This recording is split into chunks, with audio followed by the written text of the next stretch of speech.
Ciao a tutti e benvenuti a questo nuovo appuntamento al Salotto dei Misteri e col fantasma del Salotto dei Misteri, anche se al momento non si è ancora fatto sentire e notare. Allora, un affettuoso benvenuto intanto a tutti coloro che si sono già collegati, a tutti i moderatori e a Bruno. Ormai Bruno lo cito a parte perché è un caso a parte. Allora, intanto grazie di essere qui e faccio le mie scuse naturalmente per il fatto che non sta andando in onda la live che era programmata per questa sera da tempo, ma non c'eravamo capiti con la Cical e fisseremo un'altra data prossimamente ad aprile per fare una puntata appunto sull'Egitto.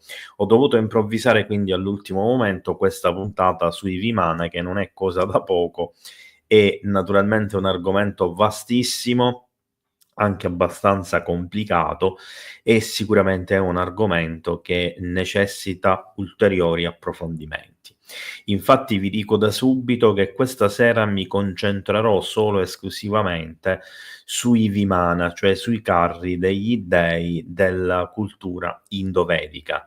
Questo significa che tratterò l'argomento dei carri degli dei di tutti gli altri popoli del mondo in altra occasione e naturalmente sempre in altra occasione affronteremo l'argomento della guerra degli dei, che è collegata naturalmente ai carri degli dei e ai Vimana un po' di tutte le culture, ma in particolar modo proprio di questa indovedica, e che naturalmente anche in quel caso necessita un ulteriore approfondimento e una live a sé stante, perché c'è da capire e da comprendere le origini di tutta una serie di cose che oggi diamo per scontate, ma che in realtà affondano le proprie radici storiche proprio nella protostoria, nella nascita delle prime culture, nell'età del ferro, fino ad arrivare praticamente alle culture vere e proprie primarie come l'Egitto, i Sumeri,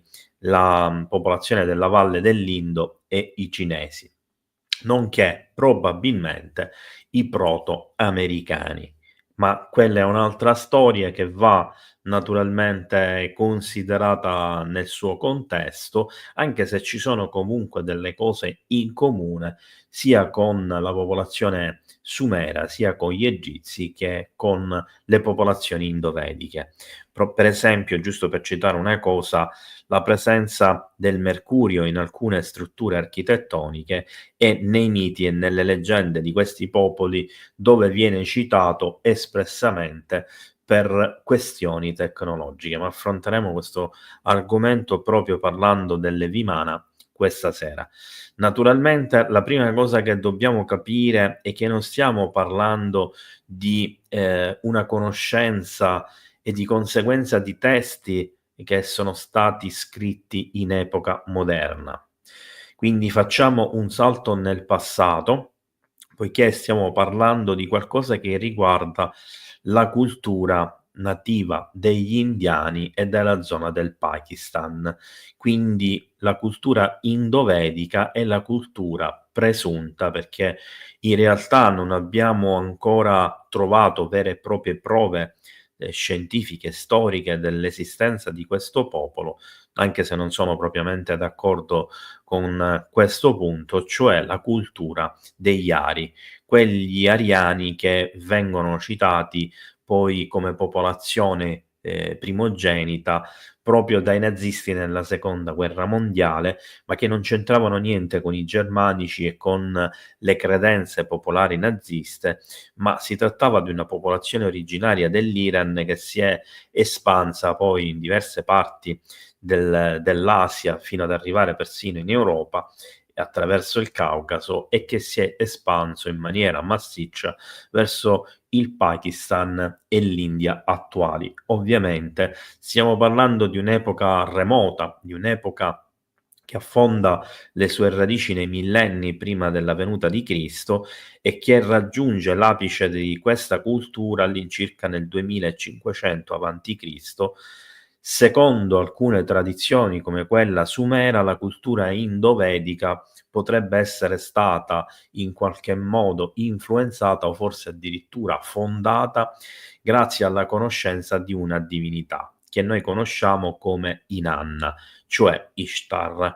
Questa divinità potentissima e antichissima dei Sumeri, che dopo aver rubato tutta la conoscenza che poteva alla divinità Enki, che poi era lo zio sostanzialmente dopo averlo sedotto, fugge con questa tecnologia, con una in particolar modo, probabilmente proprio quella dei Vimana, e va a creare la sua cultura, il suo popolo, con la sua tecnologia, le sue città, eccetera. Una cultura che si evolve rapidamente, che si espande rapidamente, raggiunge un livello tecnologico, anche se non paragonabile a quello attuale, per quanto concerne l'ingegneria, l'architettura e tutta una serie di altre cose, in pratica, diciamo come il nostro 1700, 1800. Giusto per farvi capire, all'epoca, quindi parliamo nel 2500 avanti Cristo, c'erano già impianti fognari, c'erano impianti di irrigazione, impianti di distribuzione dell'acqua nelle case della città, c'erano i canali, di scolo, quelli, sotterranei e quelli superficiali per far defluire le acque delle piogge, eccetera. E tutto questo praticamente, come anche dei sistemi quasi di aria condizionata che circolava all'interno degli edifici, viene spazzato via improvvisamente con quella che secondo alcuni scritti sarebbe stata una vera e propria guerra fra gli dei, con armi incredibili, con queste Vimana, ovvero delle vere e proprie astronavi o aeronavi, ma la cosa è molto più complicata e la vedremo in corso d'opera, e questa descrizione in qualche modo parte poi, in quarta, possiamo dire, con un testo che viene scritto negli anni '70, che viene censurato e dietro cui ci sono una quantità immane di informazioni che probabilmente, almeno per l'epoca, non dovevano essere divulgate. E stiamo parlando di questo libro che è 2000 avanti Cristo, Distruzione atomica, scritto da Davenport ed Ettore Vincenti, un giornalista italiano. David Davenport era un inglese di origine indiana e era un traduttore di sanscrito, quindi poteva accedere e tradurre direttamente i testi originali indiani. E questo è un punto focale. Non approfondirò la storia descritta all'interno di questo libro, proprio perché riguarda le guerre e di conseguenza va approfondito in un altro contesto, perché altrimenti stasera faremmo una live di 8 ore, non come al solito. Naturalmente non sarebbe fattibile. E questo testo però è importante per un motivo preciso, perché i 2 ricercatori vanno a studiare nel Pakistan 2 importanti città. Queste 2 importanti città sono Harappa e Mohenjo-Daro, che non esistono più, esistono soltanto le rovine di queste città, in parte fuse, in parte cristallizzate. Sembra proprio in seguito a quello che potrebbe essere stato un impatto meteoritico o un'esplosione meteoritica, sarebbe più corretto dire, in aria, che abbia distrutto e cristallizzato all'istante il tutto, oppure, come viene detto all'interno del libro, io sono più propenso a questa ipotesi, addirittura tramite delle esplosioni nucleari che avrebbero effettivamente contaminato e distrutto la zona, e i venti avrebbero spinto a lungo le radiazioni verso un'area precisa dell'Asia, che poi divenne completamente desertica, cioè il deserto dei Gobi, che un tempo in realtà era una zona florida di vegetazione e probabilmente era anche la patria di una popolazione ancora più antica. Ma questa è un'altra storia e ne parleremo in un'altra occasione. Andiamo avanti quindi con la questione di oggi, dove praticamente è possibile, approfondire l'argomento dei Vimana da tutti i punti di vista e non soltanto in quelli canonici che spesso vengono a essere discussi e che io stesso magari ho discusso in alcuni articoli che, ho mostrato nell'arco del tempo, scritto naturalmente accompagnati anche da delle immagini e quant'altro.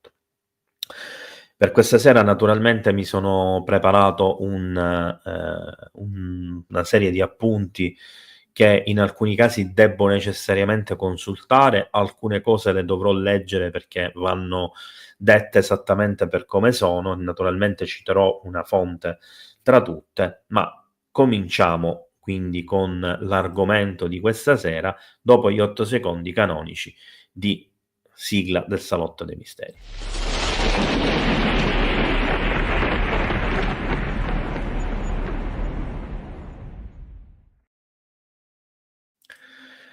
Nel frattempo un affettuoso benvenuto anche a tutti gli amici della community che nel frattempo si sono collegati e tutti coloro che vedranno la live anche in differita. Dov'è che si parla di Vimana e com'è che questa informazione c'è pervenuta? Principalmente possiamo dire che è qualcosa di cui si parla a livello mitologico all'interno delle scritture religiose e antiche, scritte in sanscrito, della cultura indiana, quindi indo-vedica. Si parla di Vimana nel Mahabharata, nel Ramayana, nei Veda, che sono 4 testi religiosi molto importanti, e questi velivoli, perché si tratta di, almeno nella maggior parte dei casi, di velivoli, erano, diciamo degli strumenti che venivano utilizzati prevalentemente dagli dei per viaggiare nello spazio, nell'aria, a volte anche sott'acqua, in mare, eccetera, e questo già vi dovrebbe ricordare, il fenomeno degli UFO attuali, perché di fatto siamo davanti a qualcosa di straordinario che è praticamente sovrapponibile. Abbiamo un fenomeno UFO, che può essere aereo, che può essere aerospaziale e spaziale, che corrisponde a quello degli UFO, e un fenomeno marino sottomarino che corrisponde a quello degli USO, e quindi di oggetti transmediani che avrebbero la capacità, addirittura in alcuni casi, di viaggiare sulla Terra e sott'acqua, e in altri in aria, nello spazio e sott'acqua. Ma andiamo per ordine. Questi velivoli in alcuni casi rari potevano essere utilizzati anche dai re, e questa cosa ha un'analogia anche nell'antica cultura sumera, dalla quale praticamente, secondo i sumeri, sarebbe nata, quindi staccandosi. Vediamo quelli che sono i punti principali legati alla questione dei Vimana. Design e struttura, cioè spesso sono descritti come veicoli con forme varie, e a volte simili a navi, altre volte a palazzi volanti, anche questo vi dovrebbe ricordare qualcosa, e alcuni testi li descrivono come, pieni di stanze, pieni di tecnologia, pieni di oggetti che non sono spiegabili agli occhi degli indiani, diciamo, più "moderni", tra virgolette, e quindi anche di noi occidentali e tutto il resto del mondo. Tecnologia avanzata. Le leggende indicano che i Vimana utilizzavano molte tecnologie avanzate, incluso motori che funzionavano con energie misteriose e il potere del suono. In realtà le energie misteriose sarebbero riconducibili ad elettrogravitazione, ed in particolar modo, nella maggior parte dei casi, ci sarebbero degli accenni, che però la scienza non vuole in nessun modo discutere e confermare, a una propulsione a mercurio liquido e ad un motore, a mercurio liquido, che avrebbe la capacità di produrre l'antigravitazione, quindi di conseguenza un motore antigravitazionale. In pratica quello che viene utilizzato nella maggior parte dei casi proprio dagli UFO. Poi ci sono dei casi in cui si parla di una forma di energia vitale che viene chiamata lo Shakti, poi andremo a vedere anche un attimino cos'è questo Shakti, una forma quindi di energia che viene utilizzata come fonte per la propulsione.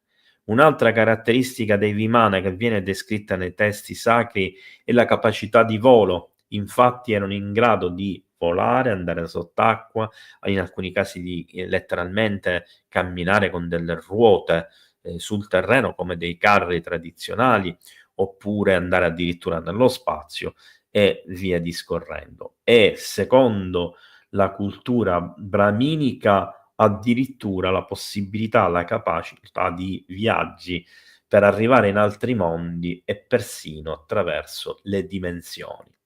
E questa è una cosa importante e tra l'altro vi ricordo che in questo canale potete trovare un video in cui racconto proprio di una macchina brahminica pilotata letteralmente con l'energia vitale, appunto la Shakti, di alcuni magi, alcuni santoni indiani che nel passato avevano raggiunto una conoscenza tale di questa energia da permettere, canalizzando il viaggio interdimensionale all'interno di una sorta di cubo che oggi un po' a sfottimento, ironicamente, viene chiamata, il TARDIS, come quella della serie televisiva del Doctor Who, poiché sarebbe un cubo di colore nero, che ricorda tra l'altro molto gli oggetti di tipo ufologico descritti, per esempio da Ryan Graves durante le sue ore di volo. Armamenti e difesa, questo argomento l'approfondiremo di più poi, quando andremo a parlare in un'altra live della questione, della guerra degli dèi. E poi c'è anche un utilizzo cerimoniale e pratico, quindi dal volo, dal viaggio spaziale, fino ad arrivare anche a delle cerimonie molto particolari o all'arrivo delle divinità, e dei re, proprio nei momenti in cui ci sono queste cerimonie. Ci sono, oltre a quelli canonici che ho già elencato all'inizio, altri testi che parlano dei Vimana e che meritano un ulteriore approfondimento. Alcuni di questi, per esempio, non sapevo nemmeno io che parlassero di Vimana, l'ho scoperto oggi facendo qualche ricerca in più e quindi sarà mia premura, quando possibile, se è possibile, riuscire ad avere ulteriori fonti, ulteriori informazioni su questa cosa.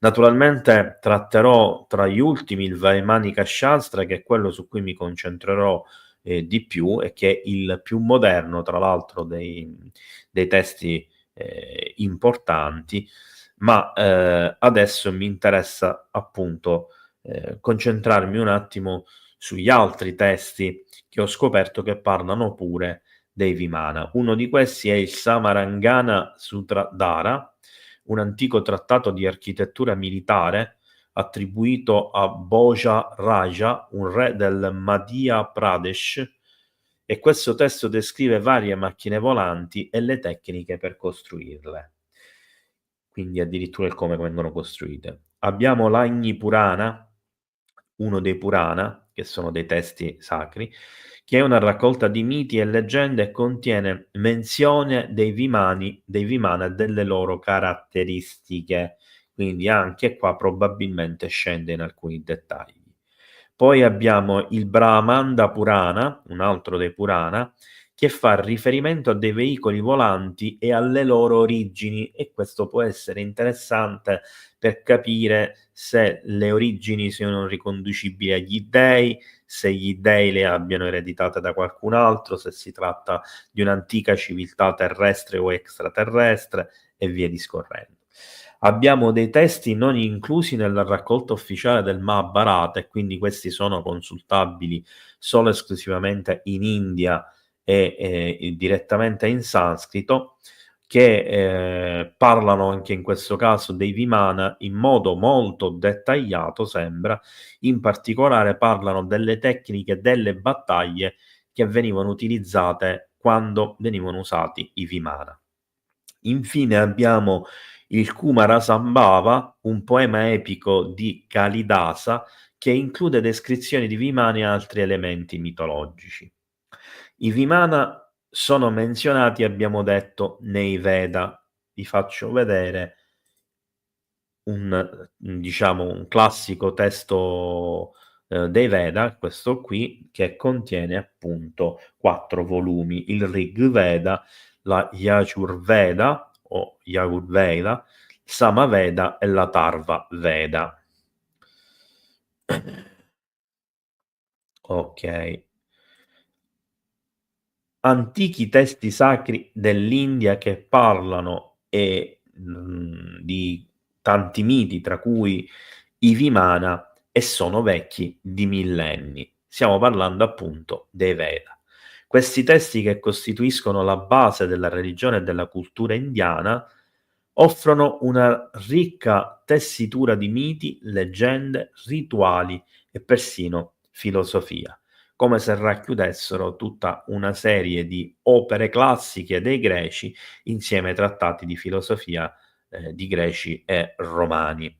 Questi testi, che costituiscono praticamente, abbiamo detto, la base non solo quindi della religione, ma della cultura, eccetera, sono ricchi di dettagli appunto sulle battaglie, sugli strumenti, sulle tecnologie e sui carri degli dei che noi conosciamo come i Vimana.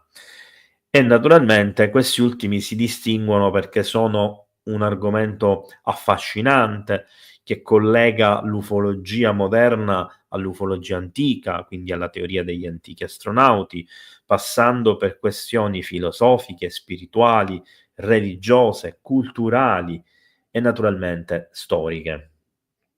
Ma il termine Vimana da cosa arriva? Cosa significa? Viene tradotto come veicolo, che poi in termini, diciamo aerospaziali, aeronautici, eccetera, viene traslitterato in velivolo o aeromobile e si riferisce a strutture volanti utilizzate prettamente da divinità e famosi guerrieri o re. Le descrizioni di questi velivoli o veicoli volanti variano enormemente da testo in testo, da caso in caso, da tipo in tipo. Spesso sono rappresentati come macchine straordinarie che sono dotate a sua volta di poteri soprannaturali, ed è ovvio pensare in questi casi che quando diciamo si parla di cose molto antiche, in realtà quella che è la tecnologia in uso viene vista come qualcosa di soprannaturale e magari anche di magico, ma in realtà come ben sappiamo, la magia in realtà è la mancanza, o meglio, quella che viene percepita come magia, è la mancanza di conoscenza della tecnologia utilizzata, che ci appare talmente tanto straordinaria da rientrare nei canoni della magia, cioè di qualcosa che è appunto incredibilmente potente, avanzato, straordinario e non alla portata di tutti. I Vimana sono descritti in diversi testi, tra cui il Rig Veda, il Mahabharata, il Ramayana, eccetera, eccetera.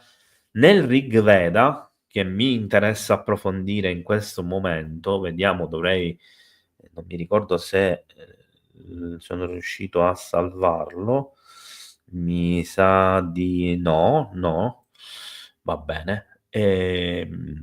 Uno dei testi più antichi e fondamentali, i Vimana vengono citati in contesti che si riferiscono a divinità e battaglie celestiali, cioè si facevano la guerra e quindi combattevano tra di loro. I dei guerreggiavano e queste battaglie venivano viste dai sudditi, dai regnanti, dai regni, eccetera. La descrizione di tali veicoli suggeriscono che fossero utilizzati per voli a grandi altezze e per viaggi molto rapidi, permettendo ai loro occupanti di muoversi rapidamente tra mondi. E questa è una cosa che viene specificata, cioè nei testi non si parla di luoghi, non si parla di paesi, di nazioni, di regni, no, altri mondi. Inoltre i Vimana sono spesso associati a elementi sacri, spirituali, che sottolineano la loro importanza non solo come mezzi di trasporto, ma anche come simboli di potere divino. È chiaro che il Vimana più potente, più grande, più maestoso, più ricco di armi, più temuto, era un simbolo di potere che contraddistingueva probabilmente anche la classe divina di appartenenza, perché non tutte le divinità erano della stessa categoria, ma questo in tutti i pantheon di tutte le culture del mondo è così. Cioè ci sono divinità principali, divinità secondarie, addirittura in alcuni casi ci sono i semidei che sono suddivisi a sua volta pure in categorie, e tra queste ci sono gli eroi e i, i figli, i figli mortali dei dei, quindi le stirpi reali. Nel Mahabharata, una delle epiche più significative dell'India, tra l'altro che ce n'è una versione, se non ricordo male, cinematografica, che è stata sottotitolata, non so se poi addirittura tradotta in italiano. Io ho avuto il piacere di vederlo ben 2 volte tantissimi anni fa.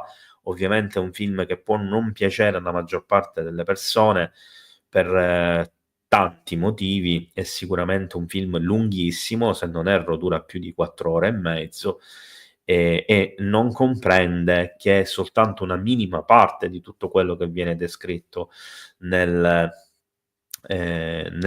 Mahabharata reale, cioè nello scritto.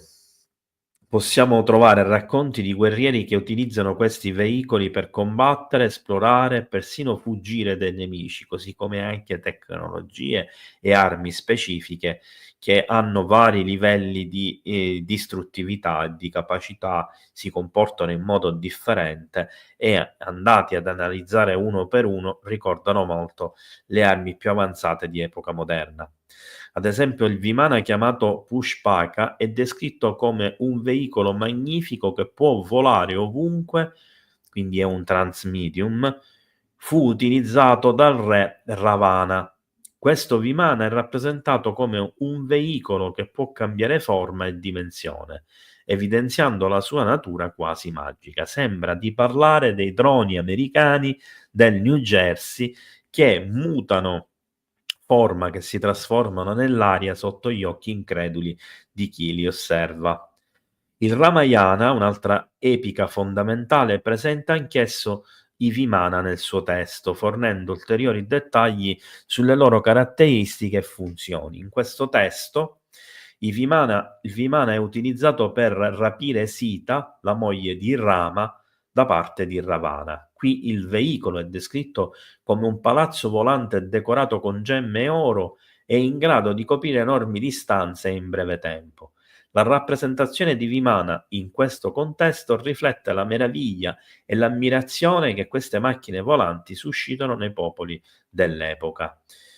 E secondo me non è un caso che in alcune delle descrizioni di questo tipo si parla di palazzi dorati ricchi di gemme. Non dimentichiamo, per esempio, la ricostruzione della camera dell'astronauta di Palenque in Sud America sembra fatta in oro e sembra una capsula spaziale, ma i riferimenti sono veramente tantissimi in questo senso, ed è importante comprendere che in tutto il mondo, anche con parole differenti tra gli egizi, i sumeri, il popolo ebraico, le sue origini ricordiamo che sono irachene, di Ur, i popoli diciamo dei regni del nord, quindi dell'attuale Turchia, eccetera, eccetera, avevano tutti una conoscenza molto stretta di questi oggetti e raccontano tutti quanti che gli dei cercavano costantemente l'oro. Non dimentichiamo, per esempio, che gli stessi Anunnaki sumeri, le divinità sumere, quindi, erano venute proprio per cercare l'oro e tendevano a decorare tutte cose con l'oro. non dimentichiamo che l'oro è il più importante conduttore che abbiamo e viene utilizzato proprio per, diciamo, proprio come conduttore all'interno delle capsule spaziali moderne, delle tecnologie più innovative. E questa è una cosa che non dobbiamo assolutamente sottovalutare. Vi faccio vedere in un attimino, questo per esempio è un volume del Mahabharata, con una rilegatura moderna, chiaramente, e vi faccio vedere anche il Ramayana, qua un po' meno moderno, comunque è un volume 2, quindi c'è anche un volume 1, perché dobbiamo capire che queste opere letterarie non sono come quelle a cui noi siamo normalmente abituati, cioè anche quando si tratta di enormi volumi mitologici, come per esempio può essere un'opera di Omero, per intenderci, molto corposa, ma in realtà qua si tratta di opere che sono divise in più volumi. Non dimentichiamo per esempio che i Veda sono addirittura 4 volumi, quindi stiamo parlando di qualcosa a livello storico, documentato nei testi, molto, molto, molto più ampio. La presenza dei Vimana nei Veda, per esempio, ha suscitato un ampio dibattito tra studiosi e ricercatori, ovviamente ci metto anche gli ufologi, soprattutto riguardo alla loro natura. Alcuni interpretano i Vimana come metafore per il potere divino e la connessione tra il cielo e la terra. Spiego questa affermazione che ci può sembrare un po' bizzarra, per quanto canonica e accademica. Gli dei avevano la magia in sé, l'immortalità e il potere. Ne consegue che erano capaci di volare, erano capaci di andare sott'acqua, eccetera.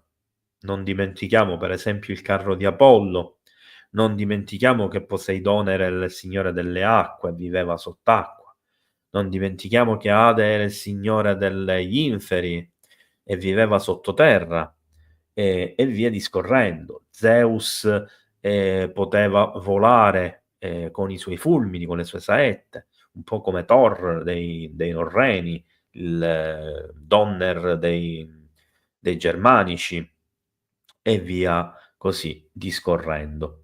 Quindi vedete che poi un po' in tutte le culture le cose sono abbastanza simili e quindi questo potere veniva a volte, non sempre, trasformato in oggetti conosciuti, come poteva essere per esempio un carro con le ruote, ma che in questo caso volava e magari prendeva le sembianze di un palazzo reale piuttosto invece a volte di un animale, come poteva essere un'aquila oppure un cigno, eccetera, eccetera. Per esempio, la figura del cigno è molto rappresentata e molto raffigurata proprio nella mitologia dei popoli indovedici come oggetto di trasporto, anzi più precisamente devo dire oggetto di sbarco di queste figure divine, semidivine durante le feste a loro dedicate.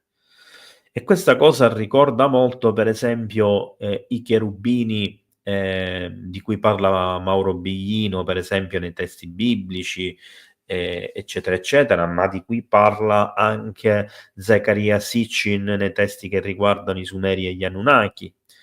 E che poi nell'unione, diciamo, delle due cose viene descritto anche come i Benben egizi, come gli Shem degli israeliti, eccetera, eccetera.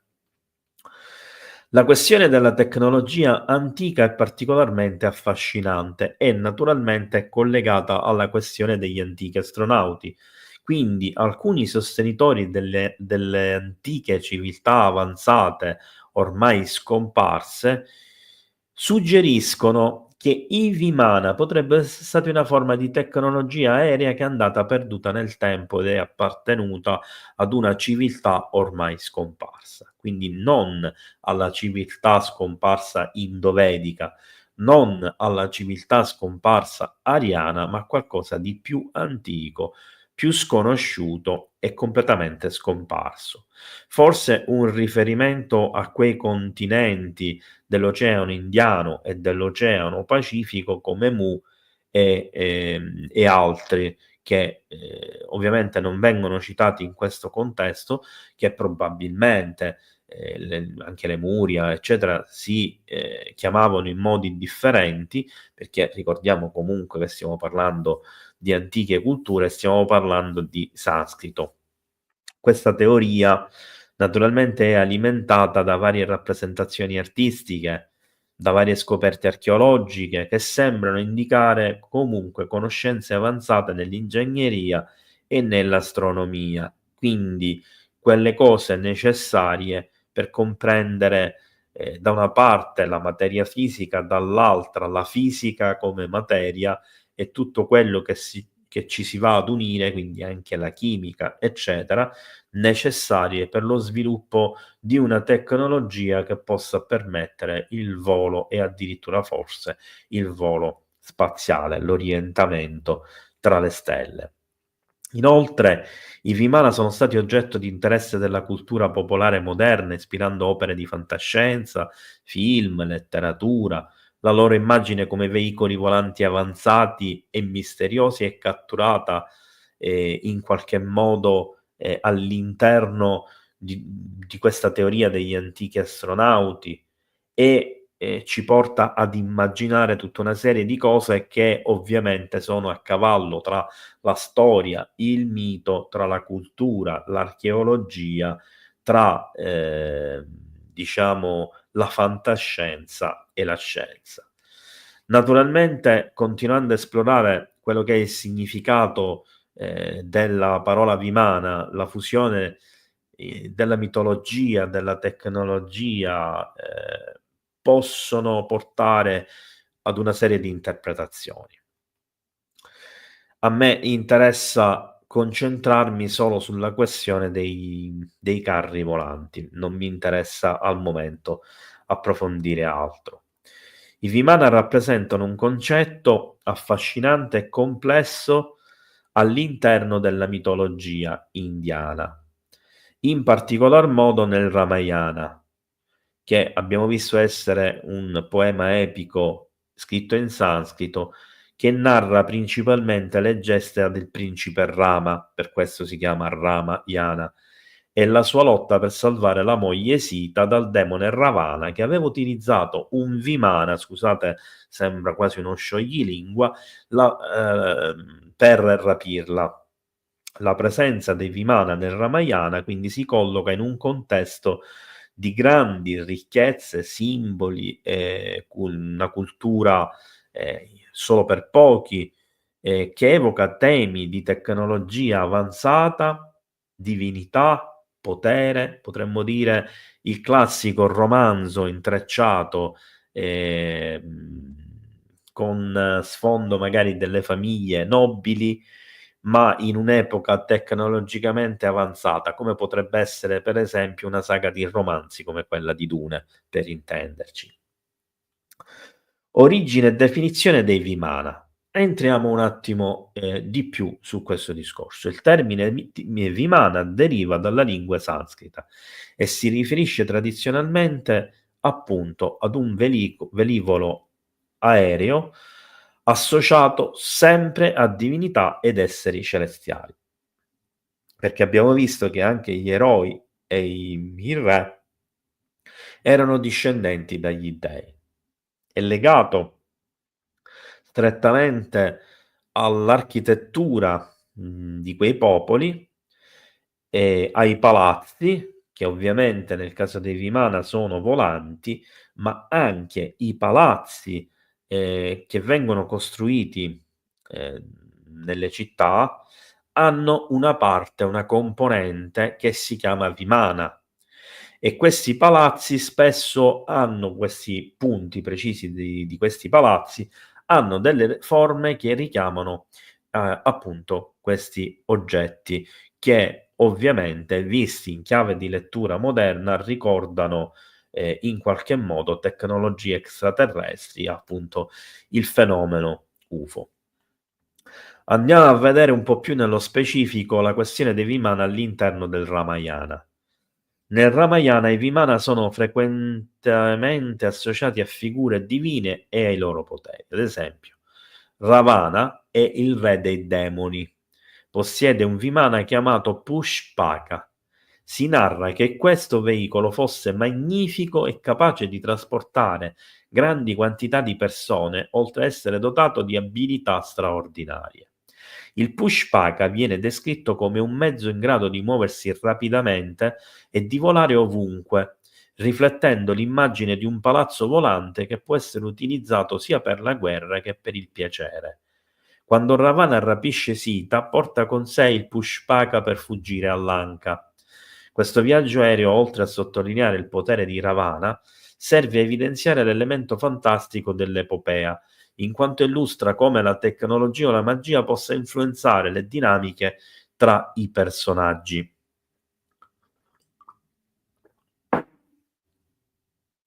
Andiamo al simbolismo e interpretazione. I Vimana nel Ramayana possono essere interpretati in vari modi, simboleggiando da una parte rappresentano il potere e la grandezza, poi il dominio e la superiorità di Ravana. Dall'altra possono essere visti come simboli di aspirazioni spirituali e di un viaggio verso l'illuminazione, poiché i veicoli volanti sono spesso associati a divinità che trascendono il mondo materiale. Inoltre l'uso del Vimana nelle battaglie, come nel caso del conflitto finale tra Rama e Ravana, mette in risalto il tema della tecnologia nel conflitto. Qui i Vimana non sono solo strumenti di guerra, ma anche simboli della lotta fra il bene e il male, tra l'ordine cosmico e il caos. E arriviamo a quello che è il testo che mi piace più di tutti, naturalmente, che è questo, il Vaimanika Shastra, che è un libro che è stato scritto nel fine del 1800, sotto dettato da parte di un bramino al suo suddito, quindi da maestro ad adepto.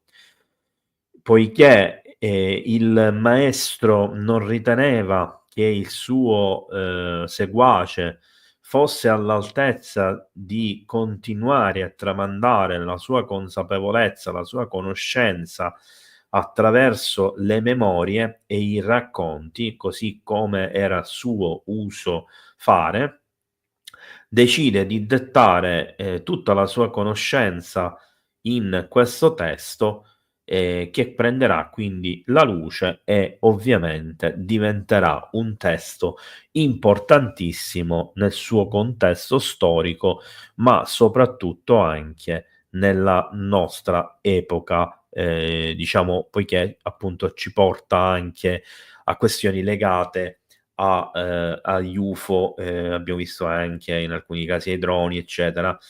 Io vi ricordo intanto che non posso leggere la chat mentre parlo, mentre leggo, mentre vi faccio vedere le cose, quindi naturalmente c'è Bruno che sta segnando le domande.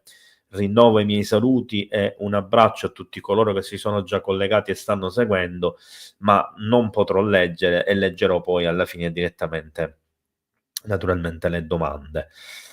In questo contesto vi faccio anche sorridere perché il famoso Corriere, la famosa Domenica del Corriere che usciva prima riportando, tra le altre cose, tantissime questioni di carattere ufologico, riportò in una copertina proprio quello che sarebbe uno dei Vimana descritti nei testi vedici. Qua non lo troviamo scritto, ma questo che vedete in aria si tratta appunto di un Vimana.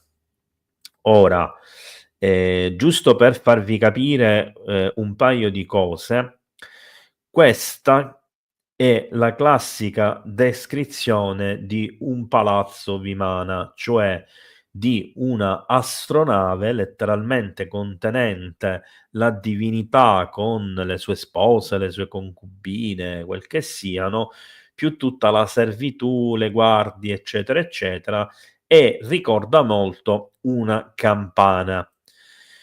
Allora, siccome c'è sempre chi comunque va a dire: "Ah, ma, però, può essere una metafora, può essere un qualcosa che viene interpretato di qua e di là", assolutamente no. Infatti ci sono immagini, illustrazioni, opere, bassorilievi, sculture e quant'altro in tutta l'India, come questa che è famosa, dove è possibile distinguere nettamente quello che è un carro classico con anche un palazzo sopra, perché viene raffigurato come una sorta di palazzo, ma poi andremo a vedere anche questo aspetto, con le ruote e il cavallo che lo traina, mentre il palazzo volante della divinità viene raffigurato con le ali ed ha una forma completamente diversa e le persone sono chiaramente in ammirazione proprio della divinità e della sua magnificenza attraverso quello che è appunto il Vimana.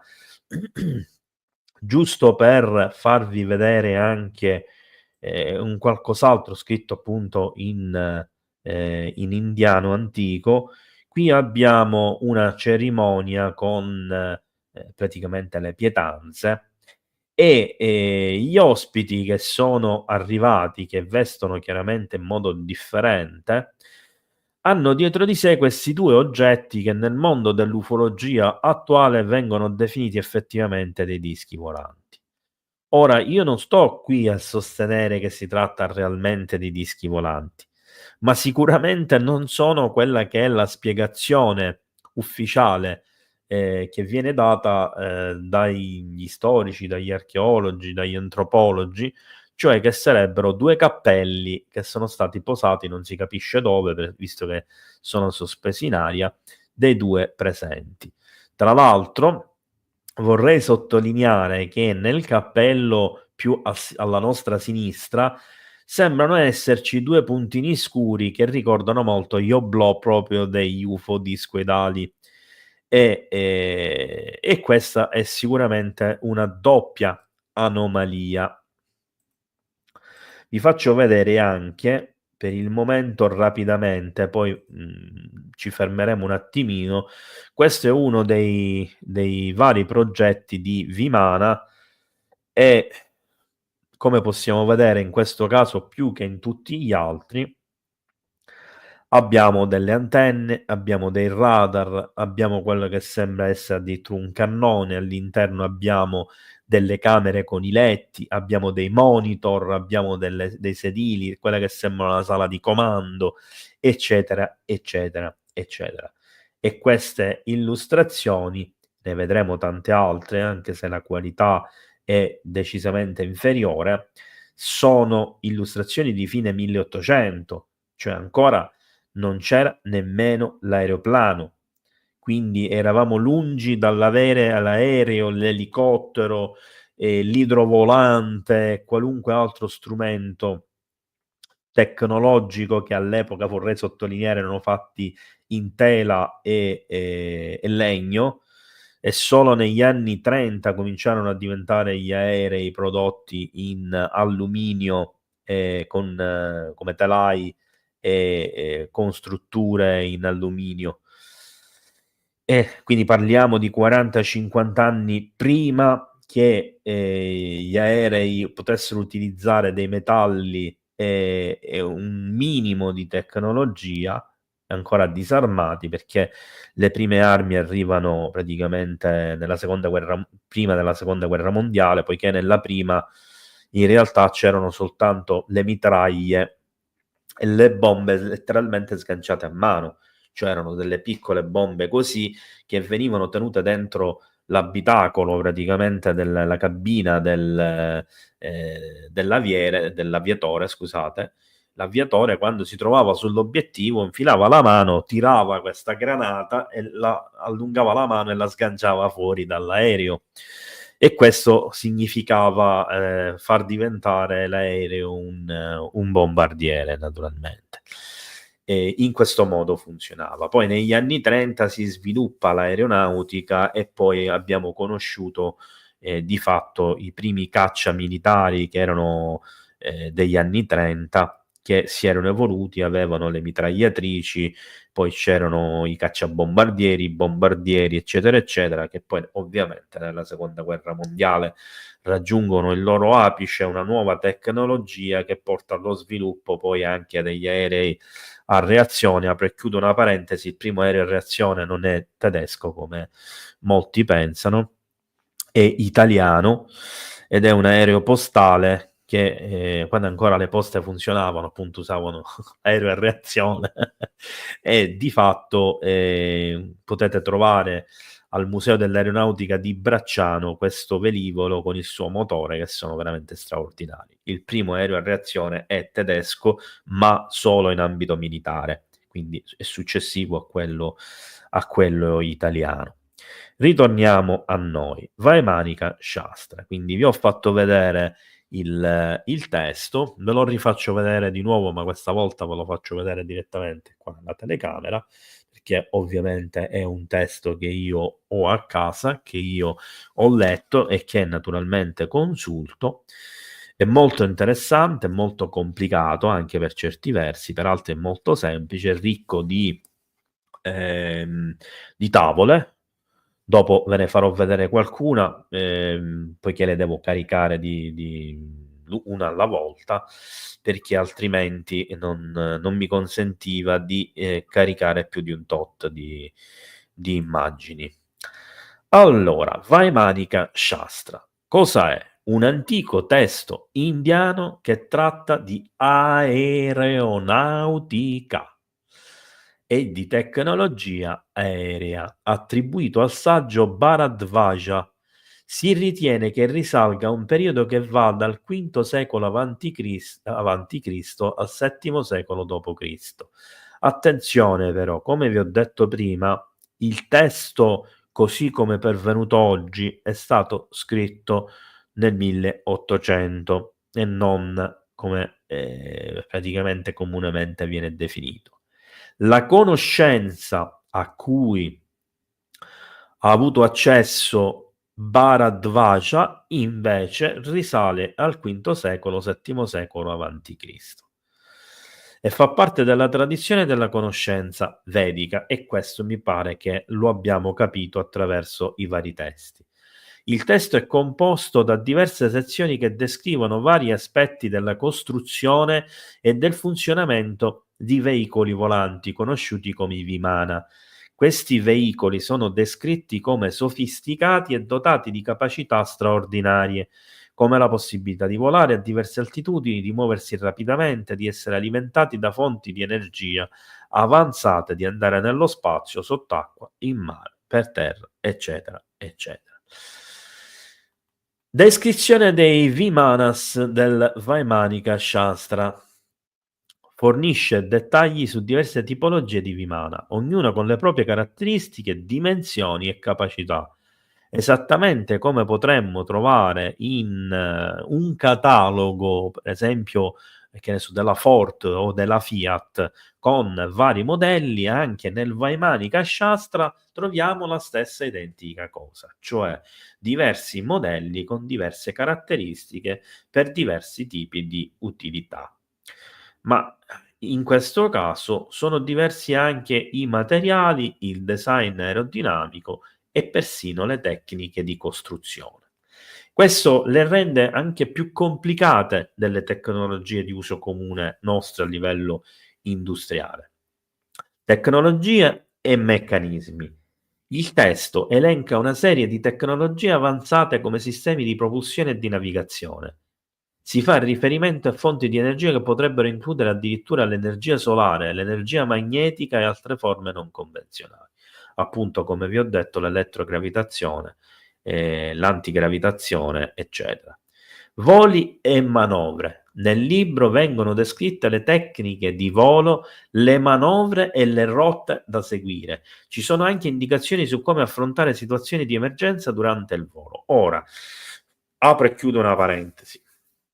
Ma come si può nel 2025 leggere un testo che ha origini 7 secoli prima di Cristo, cioè a 2700 anni, che è stato scritto a memoria, tramandato da decine e decine di individui prima dell'era degli aerei, pensare che si tratti di farneticazioni e di una grande fantasia atta a rappresentare il potere divino. Siamo davanti alla descrizione manualistica di tutto quello che c'è da sapere dalla costruzione all'utilizzo in guerra di questi velivoli. Ci tenevo a dire questa cosa perché a me fa un po' ridere la limitazione di molti individui che non riescono a comprendere quello che ci sta realmente alle spalle di questa questione. Inoltre ci sono anche altri tipi di aspetti legati ai Vimana, aspetti spirituali e filosofici, e ci sono anche riferimenti storici e mitologici. Naturalmente l'interpretazione di questi aspetti è molto controversa, non mi interessa entrare in merito a questa questione. Abbiamo accennato prima al Mahabharata, ritorniamo un momento a parlare del Mahabharata, perché è un testo che risale a diverse migliaia di anni fa e che racconta le storie di guerra e di dharma, cioè di giustizia. Si parla di divinità e poteri soprannaturali e questo credo che lo abbiamo capito tutti. Nel Mahabharata i Vimana sono descritti come veicoli di grande bellezza ed eleganza e ci riporta questa cosa alla questione dei palazzi dorati volanti, ricchi di gemme che potevano portare tantissime persone, quindi anche la servitù, le concubine, erano palazzi di potenza, di guerra, ma anche di piacere. Vengono rappresentati come mezzi in grado di volare attraverso il cielo, portando i loro occupanti in luoghi lontani e misteriosi. Ma perché mai? Se le divinità vivevano e dimoravano nei loro palazzi e i loro palazzi erano nelle città, perché mai nei racconti dove le divinità facevano sfoggio del loro potere attraverso questi mezzi, cioè questi palazzi volanti, dovessero andare in luoghi lontani e misteriosi? Questa è una cosa che mi intriga molto e che allo stesso tempo mi lascia sempre più perplesso su quelle che sono le spiegazioni cosiddette razionali e accademiche. La loro costruzione è talvolta attribuita a esperti artigiani celesti che utilizzano materiali rari e poteri magici. Ma cosa vi ricorda questo? Ricorda per esempio i famosi nani della cultura norrena, che vengono poi traslitterati per esempio dalla Marvel nei fumetti e nei film, ma che non sono i nani della mitologia moderna come quella tolkieniana per intenderci, ma erano degli esseri che per quanto avessero una diciamo struttura fisica che poteva ricordare appunto quella nanica, in realtà erano dei giganti molto antichi che vivevano tantissimo, che avevano una conoscenza incredibile e questa conoscenza mescolava la mistica, la magia, la spiritualità, la conoscenza fisica dei materiali e la capacità attraverso tutte queste energie di in qualche modo manipolare e modellare la materia in modo da sviluppare degli strumenti e delle tecnologie dalle capacità straordinarie. E questa cosa l'andremo a vedere quando andremo a parlare della guerra degli dei in un'altra live, dove parleremo anche delle armi degli dei, che sono un aspetto molto importante in tutto questo contesto. Uno degli esempi più noti di Vimana nel Mahabharata è il Pushpaka Vimana, un veicolo utilizzato dal re Ravana nel Ramayana, ma che appare anche nelle storie collegate al Mahabharata. Nel Mahabharata la simbologia è particolare, va oltre le semplici descrizioni dei veicoli volanti. Infatti simboleggiano il potere divino, la connessione con il divino e si differenziano da quelle che sono le divinità di altre popolazioni, come potevano essere quella dei Greci, dei Romani, degli Etruschi, eccetera, poiché appunto fanno sfoggio di questa potenza attraverso degli strumenti, attraverso dei carri, attraverso dei velivoli, piuttosto che con la manifestazione stessa del loro potere. Per esempio, un Zeus utilizzava la folgore e la folgore era il suo simbolo di potere, ma lui stesso era potente, era gigante, era immortale, era magico, eccetera. Qui il potere e la magia sono più raffigurati dalla sua tecnologia, dalle sue armi, dal suo velivolo, e questo ci porta ancora di più a pensare che si tratti di un qualcosa, di una popolazione scomparsa di un'altra epoca, o più verosimilmente di esseri extraterrestri. Naturalmente nell'interpretazione moderna della questione dei Vimana, il rapporto con il fenomeno degli UFO, persino con il fenomeno dei droni del New Jersey di questo periodo, abbiamo visto che sono assolutamente normali, sovrapponibili per certi versi. E questo ovviamente è qualcosa di molto importante. Avevamo detto di vedere un attimo cos'era il Dharma, perché vabbè, io ho saltato una parte, faccio un passo indietro. Il volo, perché questa è una cosa importante, i Vimana e la sua componente spirituale. Oltre alla loro rappresentazione come veicoli fisici, i Vimana possono anche essere visti come simboli di viaggio spirituale. Il volo può rappresentare l'ascensione dell'anima verso l'illuminazione o la connessione con il divino.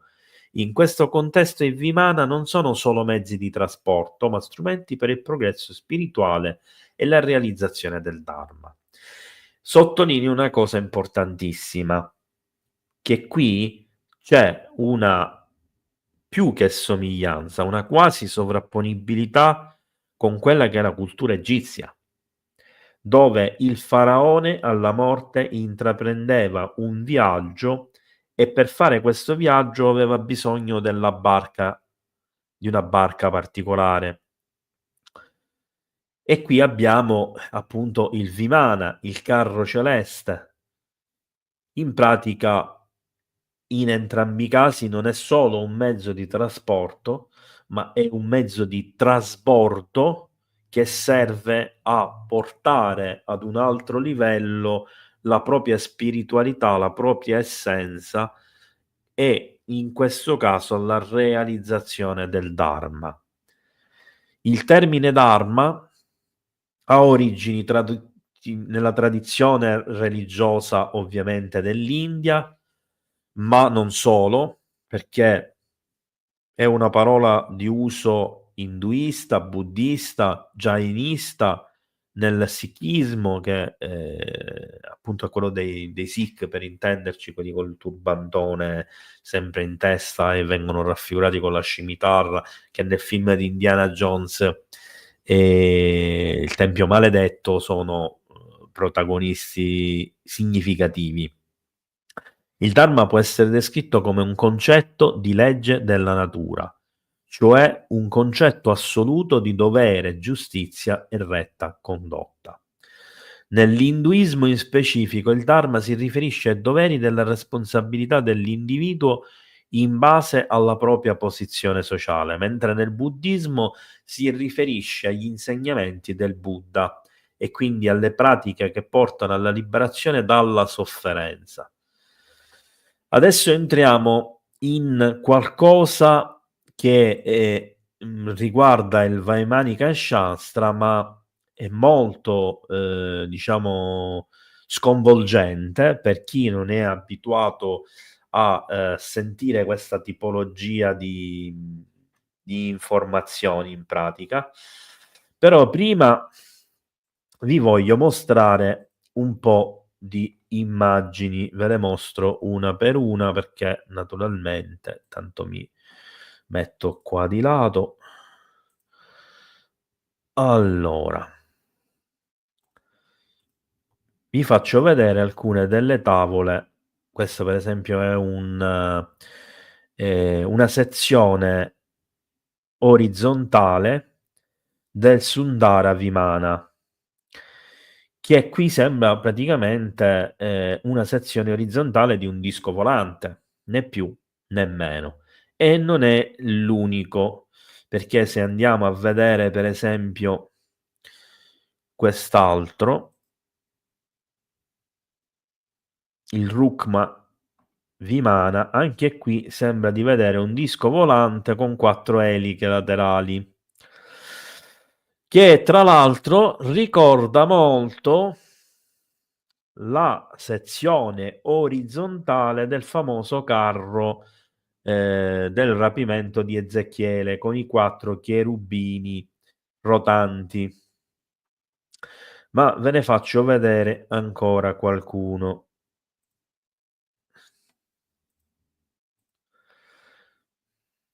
Questa è un'altra sezione del Rukma Vimana, sono le 2 sezioni superiori. Vedete che sopra ci sono delle eliche.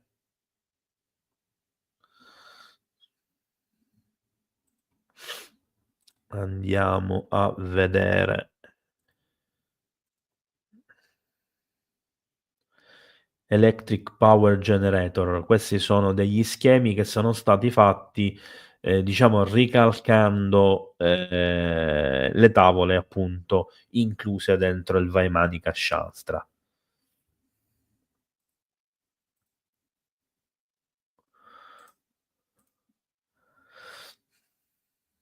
Questo è un Tripura Vimana.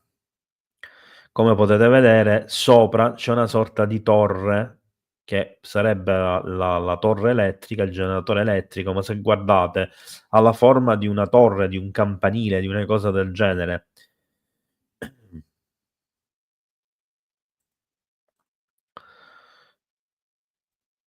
Questa è una delle più interessanti, sta caricando, il Sundara Vimana, e dentro ci sarebbero proprio dei motori e delle strutture. Questa è una sezione verticale. Andiamo a vedere quest'altra, è pure interessante. Lo Shakuna Vimana, qua sembra di vedere praticamente il razzo superiore, la parte del razzo superiore da cui poi si staccava l'Apollo. Se andate a vedere proprio coincide non come forma, anche se ci somiglia, ma le varie parti, compreso il propulsore, vanno a collimare con quelle delle navette Apollo e ricordano per forma molto la navetta Mercury e la navetta Gemini. In più c'è questa parte di sotto che ricorda molto una sezione di un aeroplano con le ali. Questo è un disegno incredibile, lo Shakuna Vimana, con queste che sembrano delle ali, sembra praticamente un uccello con le ali. In realtà quelle che sembrano le ali e la coda sono la propulsione ad aria, a vento, potremmo dire lo scramjet dei Vimana. E questa è una cosa interessantissima perché si parla di una tecnologia che è stata, cioè la sperimentazione è cominciata più o meno nella seconda metà degli anni 90 e ha cominciato a essere testata più o meno intorno al 2008-2010. Mi riferisco a quella americana attuale. Questo è un Tripura Vimana, praticamente un sottomarino a tutti gli effetti, con le ruote che poteva uscire dall'acqua e camminare sul terreno come un normalissimo carro. Allora, datemi il tempo di togliere dalla live un attimino alcune delle immagini per farmi spazio e caricarvene nel frattempo delle altre. Allora, vi faccio vedere adesso alcune illustrazioni moderne che rappresentano scene in cui di fatto negli scontri vengono utilizzate delle cose strane, come per esempio in questo caso la ruota, quella che sembra la ruota di un carro che viene lanciata, in realtà è la raffigurazione di uno di questi carri volanti, cioè di una forma discoidale. Sempre un'illustrazione moderna, anche se più vecchia, ci mostra una città volante durante un combattimento tra divinità.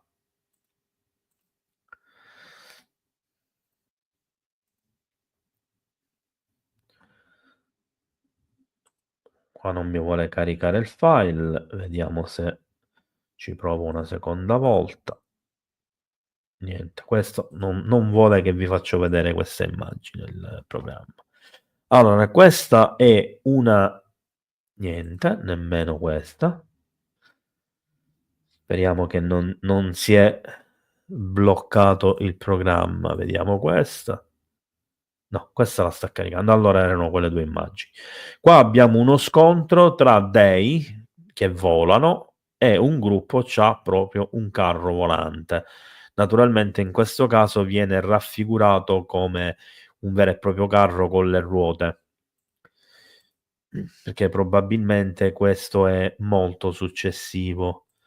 Qui abbiamo, vediamo se lo carica, no, questo non vuole farvelo vedere nemmeno. Vediamo se fa vedere questo. Sì. Qui abbiamo una raffigurazione moderna di uno scontro tra divinità con dei carri volanti, carri, in questo caso per esempio il carro di fuoco, che ricorda molto proprio il carro di Apollo, il carro solare. E sottolineo che in un braccio tiene quella che sembra un lanciatore di saette, come Zeus, e sulla destra il contendente c'ha quest'arma enorme che sembra un cono con gli artigli da entrambe le parti. Memorizzatela perché sarà il fulcro della live che farò prossimamente sulla guerra e le armi e le battaglie degli dei con i Vimana, e sarà incentrata proprio su questa tipologia di oggetti che esistono realmente. Vediamo se... Ah, questa è una mappa che vi dovevo fare vedere all'inizio, dove si vede diciamo i movimenti fatti dalla popolazione proto-indo-europea degli ariani, di cui vi ho parlato prima. Vediamo, speriamo che questo me lo apre. Ok, questa è un'altra immagine della Rukma Vimana vista da fuori. Come potete vedere ci sono le 4 eliche ai 4 lati sotto. Sembra un palazzo con le finestre a forma di cono, sopra ci sono queste che sembrano delle eliche e qui abbiamo il profilo. Vediamo se riesco a farvi vedere questi due, perché questo non me lo apre, questo non lo apre.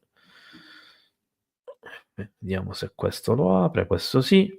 Questo è uno dei modelli che abbiamo visto prima, ma colorato. E infine, sperando che apra anche questo, la Rukma Vimana.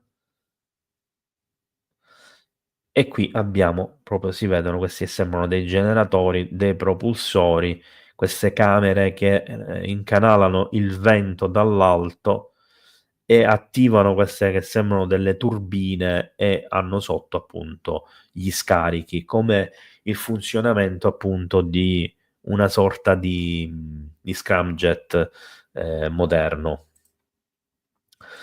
Allora, adesso passiamo a quello che ritengo essere il momento più importante. Nel frattempo sto cancellando un po' di roba per evitare che appesantisce. Il momento più importante di questa live, cioè, il momento in cui vi parlo letteralmente, anzi vi leggo letteralmente per non commettere errori e dimenticanza, i 32 segreti custoditi nel Vaimanika Shastra riguardo ai Vimana. Vi faccio la premessa che trovate questo scritto anche su Wikipedia, copiato paro dal Vaimanika Shastra e riportato così come lo sto leggendo. Il pilota, quindi si parla già in partenza di pilota, non si sta parlando di stregone, di pilota. Deve imparare i 32 segreti da precettori competenti, cioè da istruttori. Soltanto ad una persona che li avrà imparati può essere affidato un Vimana e non ad altri. È logico, se non sai pilotare un aereo non è che chiunque lo può pilotare. Questi segreti sono così spiegati da Siddhanatha. Punto 1. Maantrika.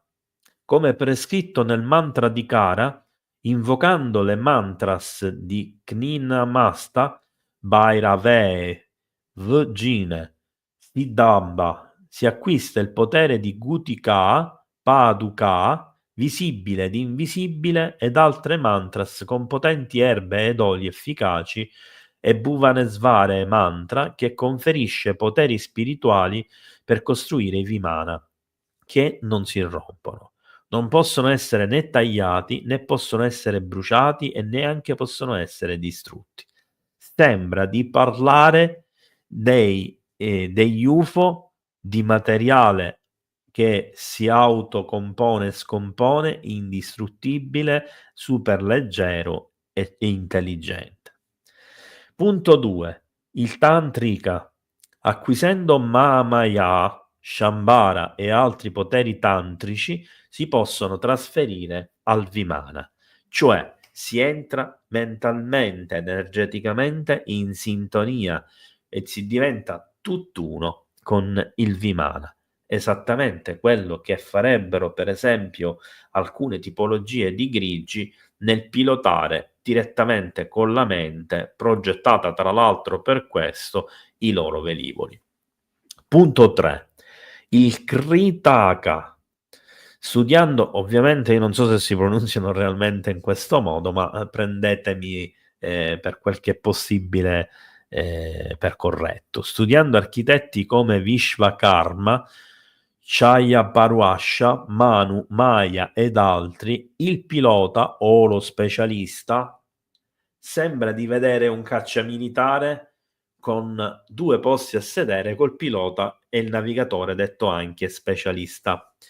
Imparare a costruire Vimana di vari modelli. Questi primi 3 segreti possono essere interpretati come l'obiettivo del manuale, in quanto precisano alcune prerogative cui il pilota deve far fronte. Infatti, come correttamente precisa Davenport nel testo 2500 a.C. Guerra atomica, anche gli aviatori moderni studiano a fondo i particolari tecnici dei velivoli da pilotare prima di guidare un aereo. L'affermazione "i Vimana non si rompono" deve essere interpretata come confronto tra materiali disponibili all'epoca, cioè legno, ferro, bronzo, tela, vetro, e un materiale completamente nuovo o sconosciuto, di fronte al quale ogni paragone era di fatto impossibile. In riferimento al fatto che il pilota o lo specialista imparerà a costruire Vimana, di vari modelli può essere interpretato come la creazione di una scuola di tecnici o specialisti capaci di effettuare la messa a punto del mezzo e provvedere ad alcune semplici manutenzioni. Si può inoltre supporre che l'equipaggio del Vimana fosse costituito da piloti e tecnici capaci di piccole riparazioni. E qui sembra di vedere l'equipaggio di Star Trek. Punto 4. Antarala. Nel cielo, nelle regioni atmosferiche battute dal vento, nello scontro ai bordi di correnti potenti, il Vimana, inavvertito, ha probabilità di essere schiacciato e ridotto in pezzi. Ma essendo avvertito dell'avvicinarsi di tali punti pericolosi, il Vimana può essere arrestato e guidato con prudenza. Si dice che ai bordi di correnti potenti il Vimana potrebbe essere schiacciato e ridotto in pezzi. La struttura delle aeromobili quindi è vulnerabile, non indistruttibile. Inoltre, dice Davenport, qui ci troviamo già su un terreno molto più concreto. Ad alta quota, attorno a 12.000 metri, soffiano effettivamente delle correnti costanti e fortissime attorno ai 400 km l'ora. Furono scoperte alla fine degli anni '30 e impararono a conoscerle a loro spese. Durante l'ultima guerra mondiale i piloti delle superfortezze volanti che andavano a bombardare il Giappone. Talvolta accadeva che pur con i motori al massimo il Vimana rimanesse immobile nel cielo perché riusciva ad uguagliare ma non a superare la corrente contraria. Se il comandante non aveva il buon senso di tornare rapidamente alla base o scendere a quote più basse, il Vimana finiva per precipitare per esaurimento del carburante. Oggi queste stesse correnti sono sfruttate dai jet di linea per i voli transcontinentali. Data la particolare forma dei Vimana, è possibile che queste correnti avessero su di loro un effetto ancora più disastroso che sugli aerei attuali. Inoltre, in queste righe si accenna per la prima volta alla capacità dei Vimana di rimanere immobile nel cielo alla luce di numerose testimonianze e avvistamenti ufologici. È facile pensare ad una ad una volontaria possibilità di stabilizzare il mezzo volante in cielo. Si deve concludere quindi che il riferimento a tecnologie non compatibili con una cultura terrestre antica fa pensare che all'epoca della consegna di tali segreti in India vi fossero colonie aliene. Devo aggiungere, con tecnologie non così avanzate come ce le possiamo immaginare, perché se erano in balia del vento, sì, a 400 km orari, ma sempre vento, vuol dire che forse la loro tecnologia non era così perfetta, la loro strumentazione non era infallibile e gli scafi non erano indistruttibili. Punto 5. Goda. Come spiegato nel Vajastva Parakarana, utilizzando i poteri Yasa, Vyasa, Prayasa, nell'ottavo stato atmosferico attorno alla Terra, si attraggono i contenuti bui dei raggi solari e si possono usare per nascondere il Vimana ai nemici. Pausa di riflessione. Stiamo parlando di un sistema di occultamento, esattamente quello che viene utilizzato dagli UFO per sparire sotto gli occhi di una persona. Ma ricordiamo ogni tanto l'epoca in cui è stato pensato questo testo, in cui è stato trascritto questo testo. La frase, come spiegato nel Vajastva Parakarana, l'ottavo stato atmosferico attorno alla Terra, indica chiaramente che esistevano conoscenze approfondite di meteorologia.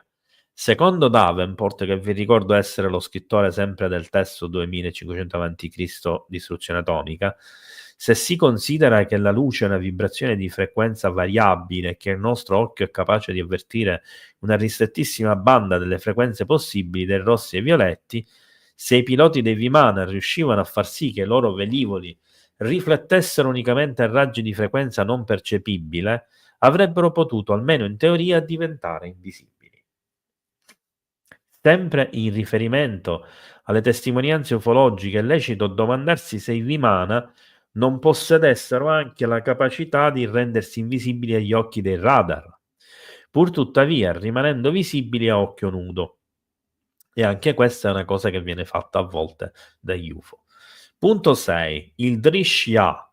Dalla collisione nell'atmosfera delle forze elettriche alla forza del vento viene creato uno splendore incandescente, il cui riflesso catturato dallo specchio frontale del Vimana può essere manipolato per produrre un Maya Vimana o un Vimana camuffato. Pausa di riflessione. Cosa accade quando un UFO si illumina? Esattamente quello che viene descritto qui. Cosa succede quando da un UFO incandescente si stacca una parte più piccola che potremmo paragonare a un Maya Vimana? Si forma un Vimana camuffato, cioè un oggetto che sparisce nella luce, quindi diventa luminoso, dal cui si stacca cosa? Un plasmoide. Interessante. Il fenomeno a cui ci si riferisce potrebbe essere legato alla ionizzazione dell'atmosfera prodotto dal vento solare, cosa scoperta soltanto dopo gli anni 30. Questi ioni, attraendo gli elettroni liberi prossimi a loro, si deionizzano emettendo dei fotoni. Viene quindi creato uno splendore incandescente. In pratica osserviamo la luce dei fotoni. Punto 7. Adri Shah. Secondo il Shakti Tantra, per mezzo del Vinaratiya Vikarana ed altri poteri del cuore e della massa solare, si possono attrarre le forze del flusso etereo nel cielo e mescolare con il Balaha Vikarana Shakti nel globo aereo, produrre in questo modo una copertura bianca che renderà il Vimana invisibile. Cosa? Ci sta dicendo che i Vimana, come gli UFO, si possono camuffare da nuvola? Sembra di parlare delle stesse cose. Questo segreto si riferisce al fenomeno della condensazione dell'aria ottenibile elettricamente sfruttando gli strati ionizzati dell'atmosfera e mescolarli con il Balaha Vikarana Shakti nel globo aereo, cioè nell'atmosfera, per generare forse un rapido raffreddamento del Vimana che produce una copertura bianca che renderà il Vimana invisibile, cioè una nebbiolina che consentirà di confondere il Vimana con una nuvola. Quello che vi ho appena detto. Punto 8. Paraksha. Secondo il Megotpatti Parakarana, o scienza della nascita delle nubi, entrando nel secondo strato delle nubi estive e attraendo il potere interno con lo specchio di attrazione di forza del Vimana e applicando al parivesha o alone del Vimana, si genera una forza paralizzante e i Vimana nemico sono messi fuori uso. Vi ricordate che tempo fa vi ho detto e ne ho accennato qualcosa più recentemente, adesso non ricordo se nella live con Salvo, sul fenomeno delle mutilazioni animali, che in presenza degli elicotteri neri alcuni oggetti volanti non identificati vengono bloccati quando accerchiati dagli elicotteri neri e costretti ad atterrare? Probabilmente stiamo parlando della stessa identica tecnologia. Scrive Davenport: se per nuvole estive si intendono i cumulonembi, se ne deduce che gli antichi piloti dei Vimana erano in grado di sfruttare la carica elettrica delle nubi per lanciare scariche contro i velivoli nemici. Evidentemente il legame con il precedente segreto. È certo che tali conoscenze fossero ignote ai nostri antenati sia all'epoca delle comunicazioni sia a quella della dettatura e stesura di tali segreti. La struttura dei cumulonembi è infatti un'acquisizione recente. Purtroppo non disponiamo dei molti testi cui fanno riferimento ai diversi segreti, ma nessuno può affermare che tali conoscenze, anche se scritte su testi antichi, fossero patrimonio della conoscenza terrestre, dal momento che abbiamo dovuto impiegare secoli, se non millenni, per renderli patrimonio della nostra conoscenza. Punto 9. Aparoxa. Secondo il Shakti Tantra, con la proiezione del raggio di luce Roine, le cose di fronte al Vimana sono rese visibili. Quando si sa che Roine sta per rosso, diventa facilissimo capire che si parla di un apparecchio a raggi infrarossi, che consente di vedere le cose anche al buio. Interpreta correttamente Davenport. Sorge il dubbio che Vimana possa essere una tecnologia che noi stiamo ancora sviluppando ben 4.000 anni dopo. Punto 10. Sancocha. Contrazione. Come prescritto nello Yantrango Pasamara, quando il Vimana sta andando in velocità con le ali completamente stese e c'è un pericolo davanti, azionando il settimo interruttore del Vimana, le sue parti possono essere fatte contrarre. In pratica sembra di vedere un velivolo ad ala mobile, tipo il caccia F-14 Tomcat per intenderci. Sostiene Davenport. Come vedremo studiando dettagliatamente un tipo di Vimana, questi veicoli erano probabilmente costruiti per due velocità, una ipersonica negli strati alti dell'atmosfera ed un'altra subsonica negli strati più densi. In questo secondo caso avevano la possibilità di far fuoriuscire ali e coda per aumentare la portanza del velivolo. In caso di pericolo facendo rientrare ali e coda e aumentando improvvisamente la potenza del motore di sostentamento. Il Vimana avrebbe avuto una drammatica accelerazione verso l'alto che l'avrebbe tolto dai guai, come un elicottero praticamente. Ancora una volta pensiamo alla testimonianze ufologiche legate alla presunta capacità degli UFO di variare le proprie dimensioni e cambiare il modo. Punto 11. Vistrita. Secondo l'Akash Tantra, quando il Vimana è nella corrente aerea centrale della prima e della terza regione del cielo, azionando l'interruttore dell'11ª sezione del Vimana, questi si espande convenientemente. Dall'interpretazione di Davenport siamo nel caso inverso al precedente. Quando il Vimana scende da una zona d'aria rarefatta agli strati più densi, allarga le ali per aumentare la portanza e manovrare più agevolmente. Il 10° e l'11° segreto estremamente chiari alla luce della nostra recente tecnologia riguardo alla possibilità di ampliare le superfici portanti di un velivolo. Punto 12. Viropaka Karana. Come affermato dal Doma Parakarana, producendo il 32° tipo di fumo con l'apposito meccanismo, caricandolo con la luce delle ondate di calore del cielo e proiettandolo attraverso il tubo Padmaka, chakra, sullo specchio Viropia, cosparso d'olio Biravea, in cima al Vimana, e facendolo girare al 123° tipo di velocità ne emergerà una forma fiera e terrificante del Vimana che causerà grande spavento in chi guarda. Ma cosa sarà? Questa cosa rimane un mistero. Il Ropantara, come stabilito nel Tila Prakarana, preparando gli oli, vabbè, non li pronunzio, e ungendone lo specchio distorcente del Vimana, probabilmente fa riferimento a quello di prima, applicandovi il 19° tipo di fumo e caricandolo saltiamo pure questo, nel Vimana, ne appariranno forme come il leone, la tigre, il rinoceronte e il serpente, la montagna e il fiume che confonderanno e stupiranno gli osservatori. Praticamente ci sta dicendo che il Vimana era capace attraverso degli specchi di proiettare cosa? Degli ologrammi. Una tecnologia che mi sembra alquanto improbabile che possa essere in qualche modo conosciuta dagli indiani dell'epoca. Poi abbiamo il 14° punto, il Suropa.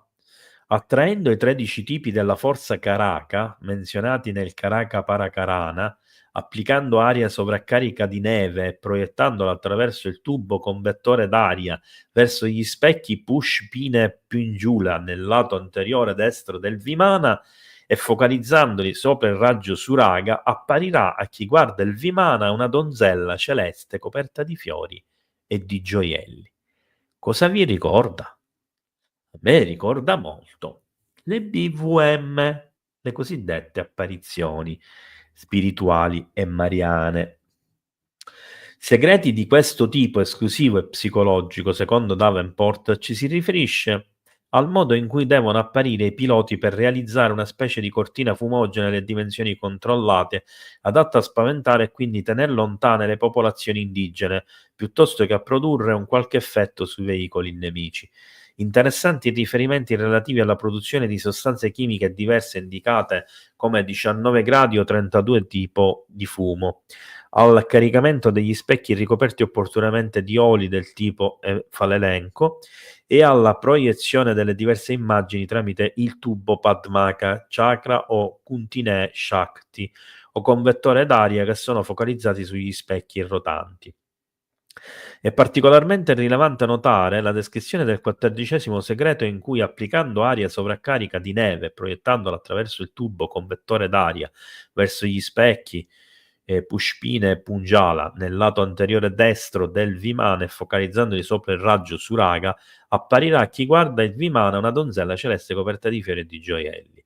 Il raggio Suraga è interpretabile alla luce delle tecnologie laser che sono alla base della tecnologia degli ologrammi. Secondo Malanga e Pinotti, come si potrebbe trovare un collegamento con il fenomeno BVM? L'ho trovato anche io. Tale laser potrebbe essere usato per realizzare un ologramma, interpretato per secoli dai testimoni come l'apparizione della Beata Vergine Maria.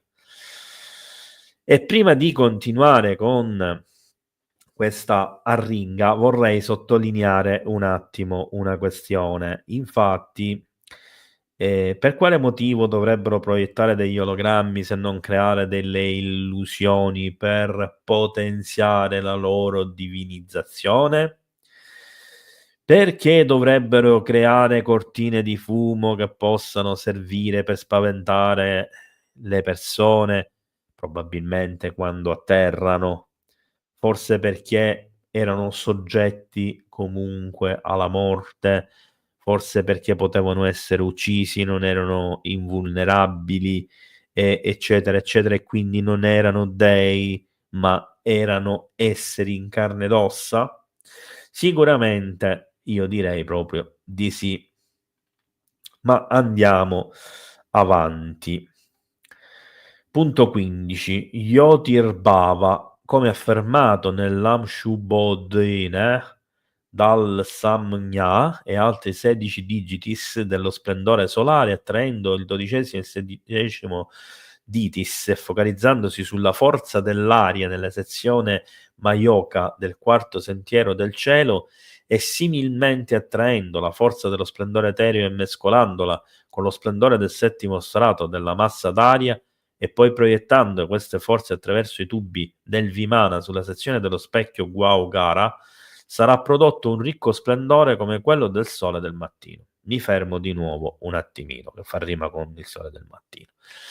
Ma è possibile mai, secondo voi, che tutte queste cose ideate nel VII secolo avanti Cristo e messe per iscritte alla fine del 1800 possano essere tutte fantasie di una persona che immagina i carri volanti degli dei?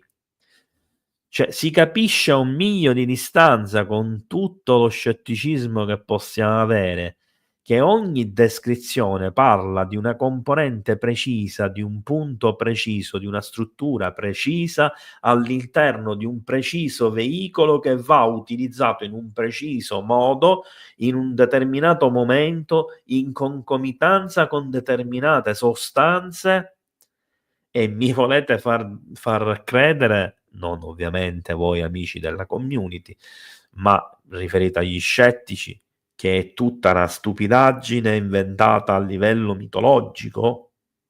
Ma qui siamo davanti per me ad una scoperta impressionante. Siamo davanti a dei testi che ci raccontano cose allucinanti. Cosa dice Davenport al riguardo? Siamo davanti alla capacità del Vimana di illuminare a giorno una vasta zona, riflettendo e concentrando la grandissima altezza la luce solare in un punto dove sulla Terra è già caduta la notte. Mi ricorda molto lo specchio untore dei nazisti, per fortuna mai creato, e la caratteristica di alcuni UFO molto potenti di illuminare a giorno il terreno o il mare. Punto 16. Tamo Maya. Come è descritto nel Darpana Parakarana, per mezzo dello specchio della forza buia, catturare la forza dell'oscurità, passarla attraverso il meccanismo Tamo, nella sezione nord-ovest del Vimana, e azionando un interruttore si produce a mezzogiorno la totale oscurità di una notte di luna nuova. Questa è una cosa nuova e anche un poco inquietante. Secondo questo segreto esisterebbe il meccanismo Tamo capace di produrre il buio. L'operazione è immaginabile come un annullamento della propagazione delle onde elettromagnetiche della gamma del visibile. Come ciò sia possibile, attraverso quale meccanismo è realizzabile, è però impossibile immaginarlo. Punto 17. Il Pralaya. Come descritto nel libro della distruzione, attraendo i 5 tipi di fumo attraverso il tubo della macchina concentratrice nella parte frontale del Vimana e immergendoli nella nube del fumo menzionata in Shandgarbha Viveka e spingendola per mezzo di energia elettrica attraverso il tubo aereo dei 5 rami, si distrugge tutto come in un cataclisma. Cosa dice Davenport? Pensa che il Vimana sia in grado di produrre una tromba d'aria, o se vogliamo una sorta di arma meteorologica capace di produrre un piccolo uragano in una zona limitata. Siamo forse davanti a un riferimento a composti chimici in grado di creare reazioni che portino a violenti spostamenti d'aria nell'atmosfera? Scusate un attimo, mi devo prendere una caramellina, altrimenti non posso parlare più.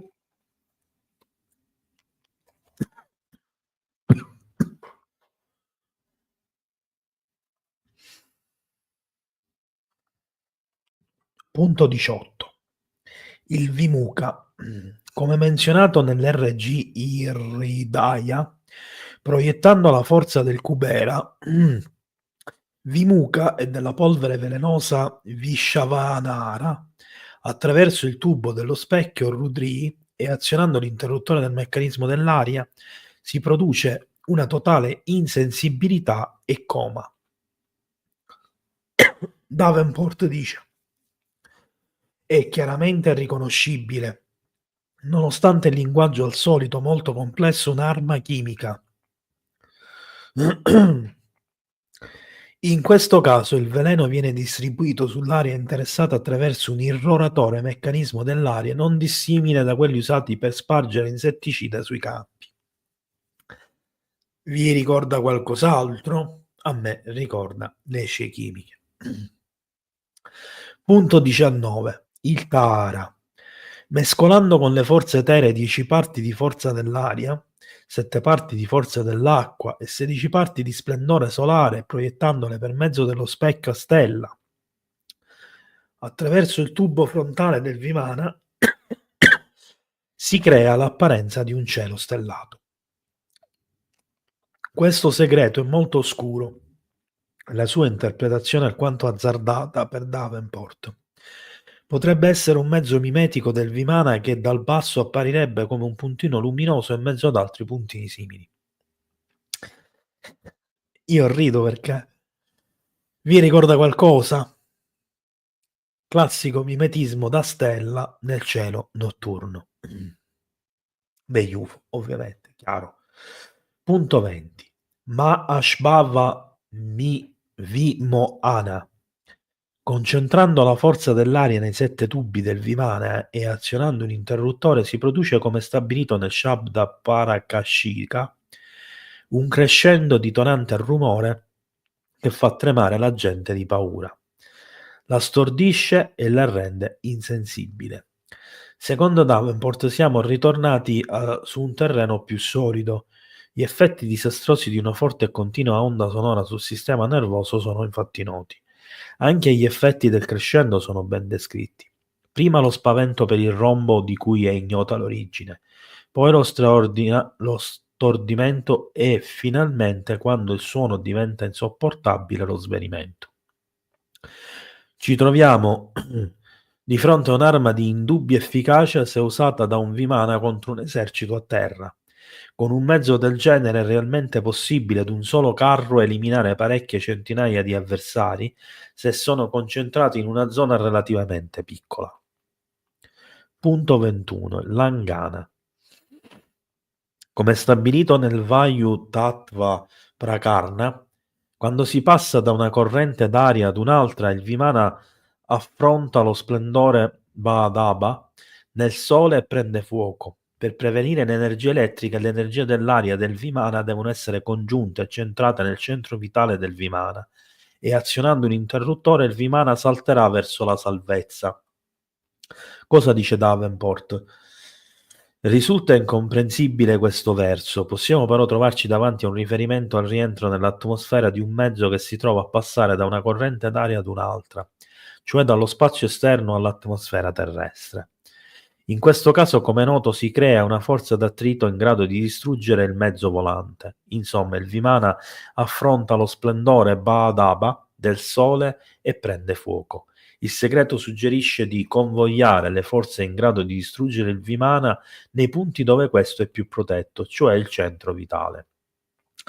Esattamente quello che è lo scopo di una cabina di comando schermata di un modulo spaziale moderno.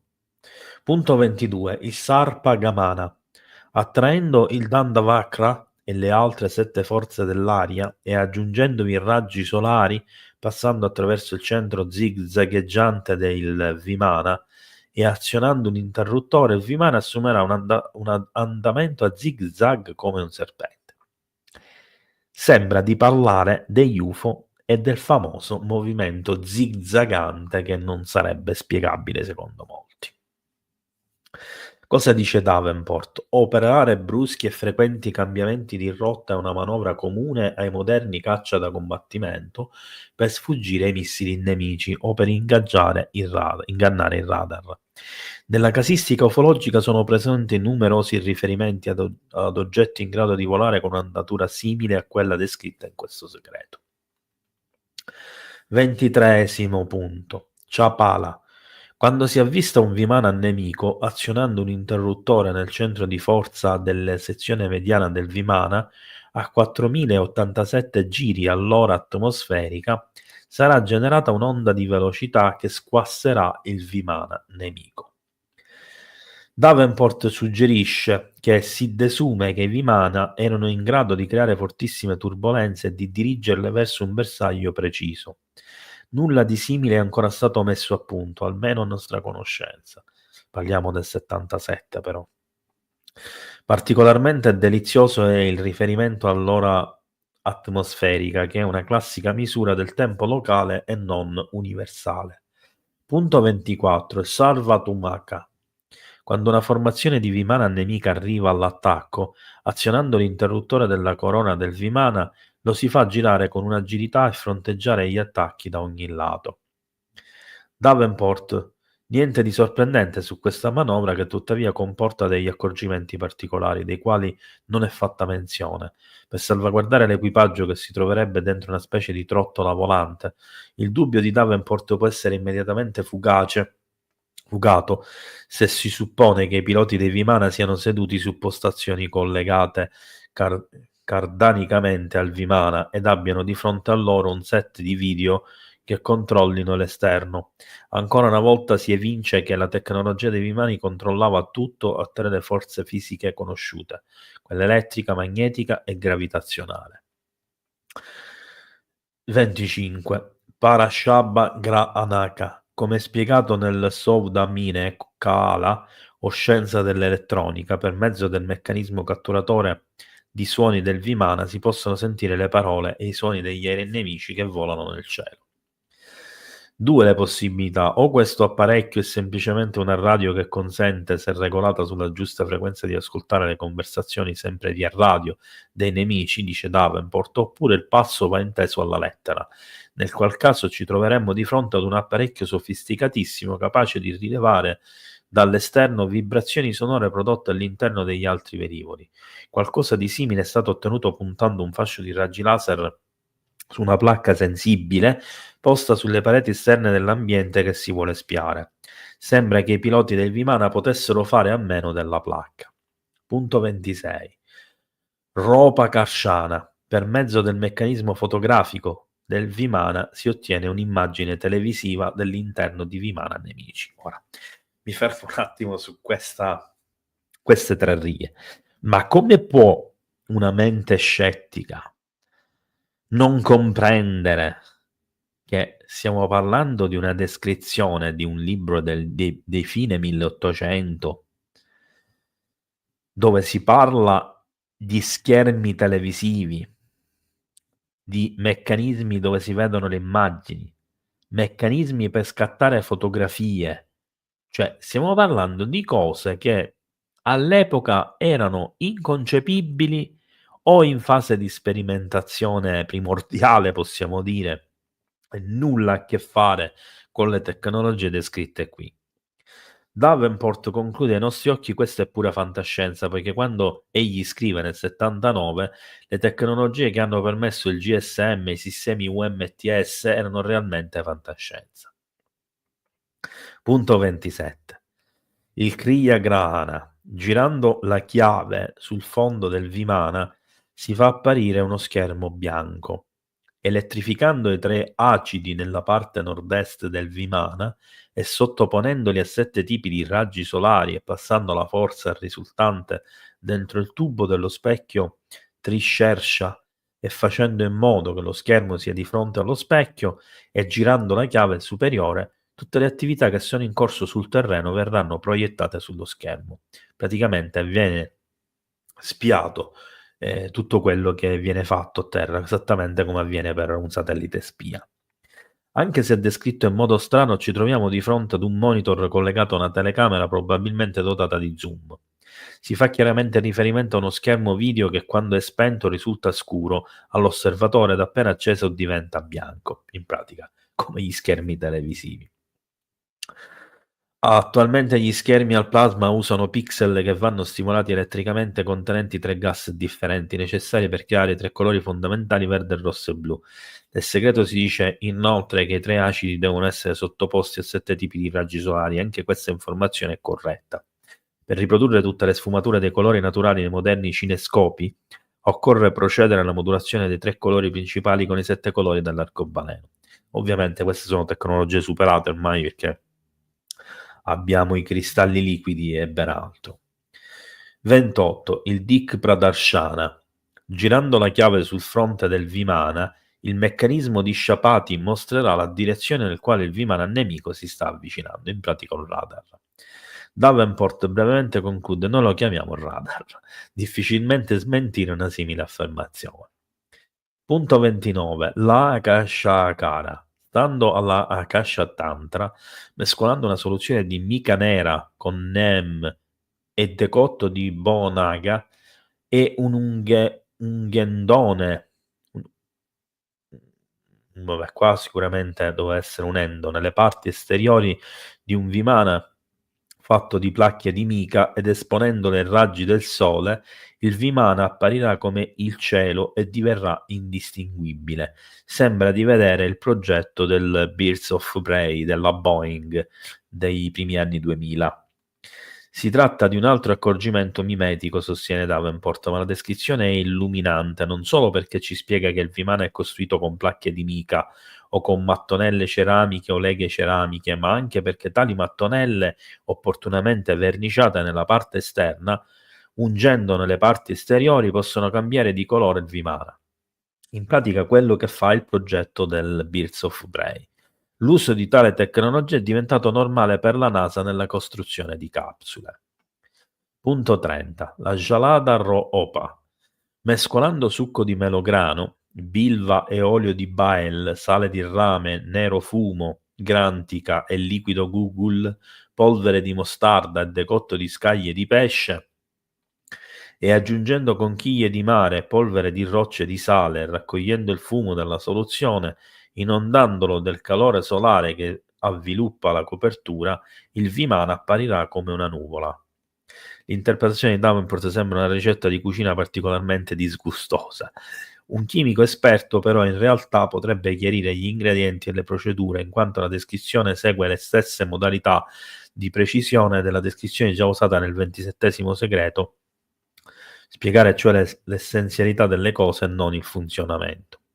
Occorre innanzitutto sottolineare che fino a Mendeleev gli alchimisti erano soliti non parlare di sali, basi o carbonati di calcio, bensì per le loro formule usavano la descrizione degli elementi o componenti che contenevano la sostanza necessaria alla realizzazione della formula chimica desiderata. Non era inusuale quindi leggere formule contenenti frasi come succo di melograno per indicare l'uso di zuccheri e vitamine, nero fumo per riferirsi al carbone, o conchiglia di mare e polvere di rocce per indicare silicati e carbonati. Lo strano intruglio sottoposto al processo di distillazione produceva il fumo della soluzione, o più precisamente il gas, come abbiamo più volte indicato. Questo era trasformato in nuvola, inondando nel calore solare che avviluppa la copertura. Anche in questo caso ciò che a prima vista può sembrare un racconto incomprensibile può diventare per un esperto di chimica moderno molto chiaro. Punto 31. Lo Stab Daka. Proiettando il fumo avvelenato Up Smara nel tubo situato nella parte nord del Vimana e scaricandolo col meccanismo Stambana, la gente negli aeroplani nemici sarà resa incosciente. Di nuovo un'arma chimica. Nella traduzione di Davenport probabilmente si tratta di un gas ad alta penetrazione, giacché deve raggiungere i nemici chiusi all'interno del loro velivolo. L'ipotesi che tale gas fosse capace di un'alta penetrazione, almeno con le conoscenze tecniche attuali, è ancora difficilmente comprensibile. Punto 32 e conclusivo. Il Karshana. Quando Vimana nemici arrivano in forza per distruggere il tuo Vimana mettendo in fiamme il Javakine Shakit nel Vishkanara Nal o tubo situato sull'ombelico del Vimana e girando le chiavi delle due ruote ad 87 gradi, il rovente Shakti avvilupperà il Vimana nemico e lo brucerà. Cosa vi ricorda quest'ultima questione? A me ricorda tantissimo le famose due chiavi di attivazione dei meccanismi per il lancio delle testate nucleari. E l'abbagliante luce che avvolge e distrugge il Vimana mi sa proprio di arma nucleare. Non dimentichiamo, come ho detto all'inizio, che proprio nel testo scritto da Davenport e Vincenti si evince che la cultura indovedica e le grandi città avanzate come Harappa e Mohenjo-daro sono state distrutte probabilmente da una guerra atomica e quindi con armi sganciate proprio da questi carri volanti chiamati Vimana. E naturalmente in questo contesto non dobbiamo dimenticare che d'altra parte nei testi scritti in sanscrito della cultura indovedica troviamo molti riferimenti in cui gli dei durante le loro battaglie, ma a volte anche di proposito, causano distruzione alla popolazione, alle città, persino volontariamente andando ad annientare un'intera città, un intero popolo. Quindi, come potete vedere, è un riferimento abbastanza importante. In altri testi, giusto per fare un accenno generico, vengono citate delle armi soniche, delle armi a razzo che vengono sparate, che ad altissima velocità colpiscono l'obiettivo per poi esplodere, le armi ad energia e le armi soniche, che qui sono state in qualche modo comunque accennate.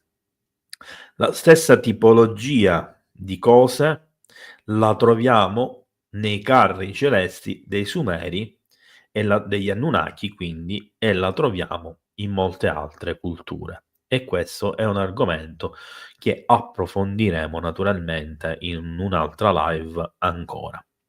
Quindi adesso iniziamo con le domande, a parte che sono, diciamo, abbastanza senza voce, e andiamo quindi a dare delle risposte là dove ah no, aspetta, stavo dimenticando una cosa importante ragazzi, che me l'ero preparata e me l'ero dimenticata.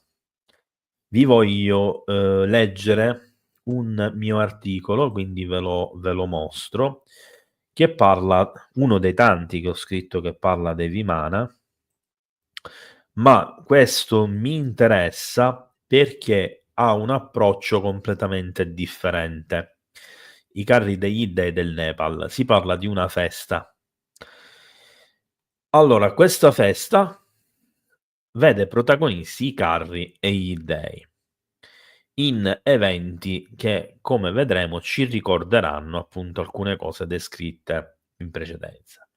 Nella valle di Kathmandu ogni anno si compie una sfilata di carri degli dei, una tradizione che ha origini che si perdono nel tempo. Tutta la zona del Nepal, così come l'India e parte della Cina e dintorni, sono condizionati da antiche tradizioni dei provenienti dal cielo, di stirpi reali discendenti da essi e di carri volanti dimora degli dei. Come per esempio qui vediamo una ricostruzione allegorica naturalmente. Queste dimore divine nelle processioni e festività e nelle raffigurazioni su bassorilievi e sculture talvolta erano trasportati con enormi carri ruotati, altre volte invece le raffigurazioni clipeologiche e petroglifiche li mostravano in aria e in volo. Oggi questa tradizione, che potremmo dire avere origini vediche, è decisamente più accentuata a Kathmandu e Bhaktapur, dove sfilano i carri, località dove si trovano incredibili e maestosi complessi templari di stupe, dalle tipiche forme coniche a cupola, eccetera. Aggiungo che non l'avevo scritto qua, ma che ricordano proprio i Vimana. Ah no, l'avevo scritto, che ricordano proprio i Vimana, descritti nel Ramayana, dai Veda e dai testi più moderni ma enigmatici come il Vaimanika Shastra, in cui sono descritti persino i motori a mercurio, l'ingegneria aerodinamica, le caratteristiche dei piloti, eccetera. La festività in cui possiamo osservare i templi mobili, le case degli dei, le navicelle della discesa, a seconda dal punto di vista con cui le vogliamo vedere, si chiama Biscuit Jatra. Si svolge nell'aprile di ogni anno, dove i carri sono sovrastati da immagini di divinità e demoni di svariate grandezze e colorazioni, a volte interpretate da figuranti. Questi carri vengono trasportati per tutta la città, dove la folla devota offre umilmente un proprio sacrificio in denaro. In alcuni casi questo sacrificio è pagato in sangue come dono ai padroni della dimora, indipendentemente che siano dei o demoni. I carri in genere sono composti in legno massiccio, molto colorati e ricchi di ornamenti, altri sono più spogli e composti in parte da mattoni e materiali di costruzione. Questo tipo di rappresentazioni si trovano anche in altre parti del continente asiatico, per esempio nell'India del Sud, più esattamente nello stato di Karnataka, dove troviamo nella zona di Hampi il sito archeologico Vijayanagar, capitale dell'ultimo grande regno indù di Deccan, distrutta dalle invasioni musulmane. Con il nome di Carro del Sole, un enorme carro di pietra trainato da strani elefanti che, in proporzione alle dimensioni del carro stesso, i suoi occupanti risultano davvero molto piccoli, che è quello che vediamo qui a sinistra, che è enorme. Le fattezze di quest'ultimo carro sono del tutto simili a quelle dei carri nepalesi, cosa che denota più che una semplice tradizione comune, probabilmente una comune origine celeste. Ampi è anche identificata con il mitologico Kishkinda, il regno dei Vanara, che viene nominato nel poema epico Ramayana.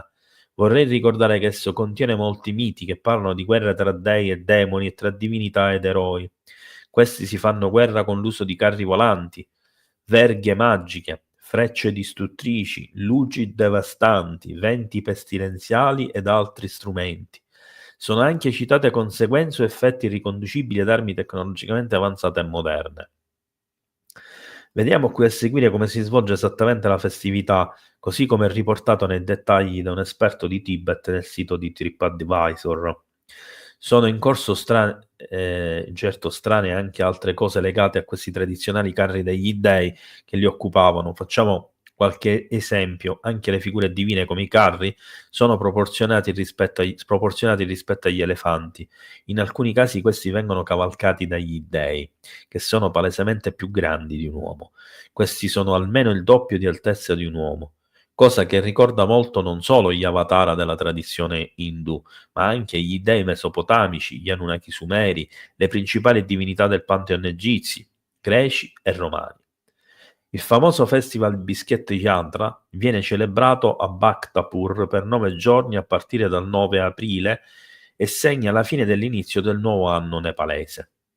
L'ultimo giorno del mese di Chaitra viene eretto un palo alto 25 metri che ha l'effigie di Indra e viene tirato giù il giorno dopo, il primo giorno dell'anno nuovo, con la celebrazione del Lingo Yatra e Belukel Bhaktapur.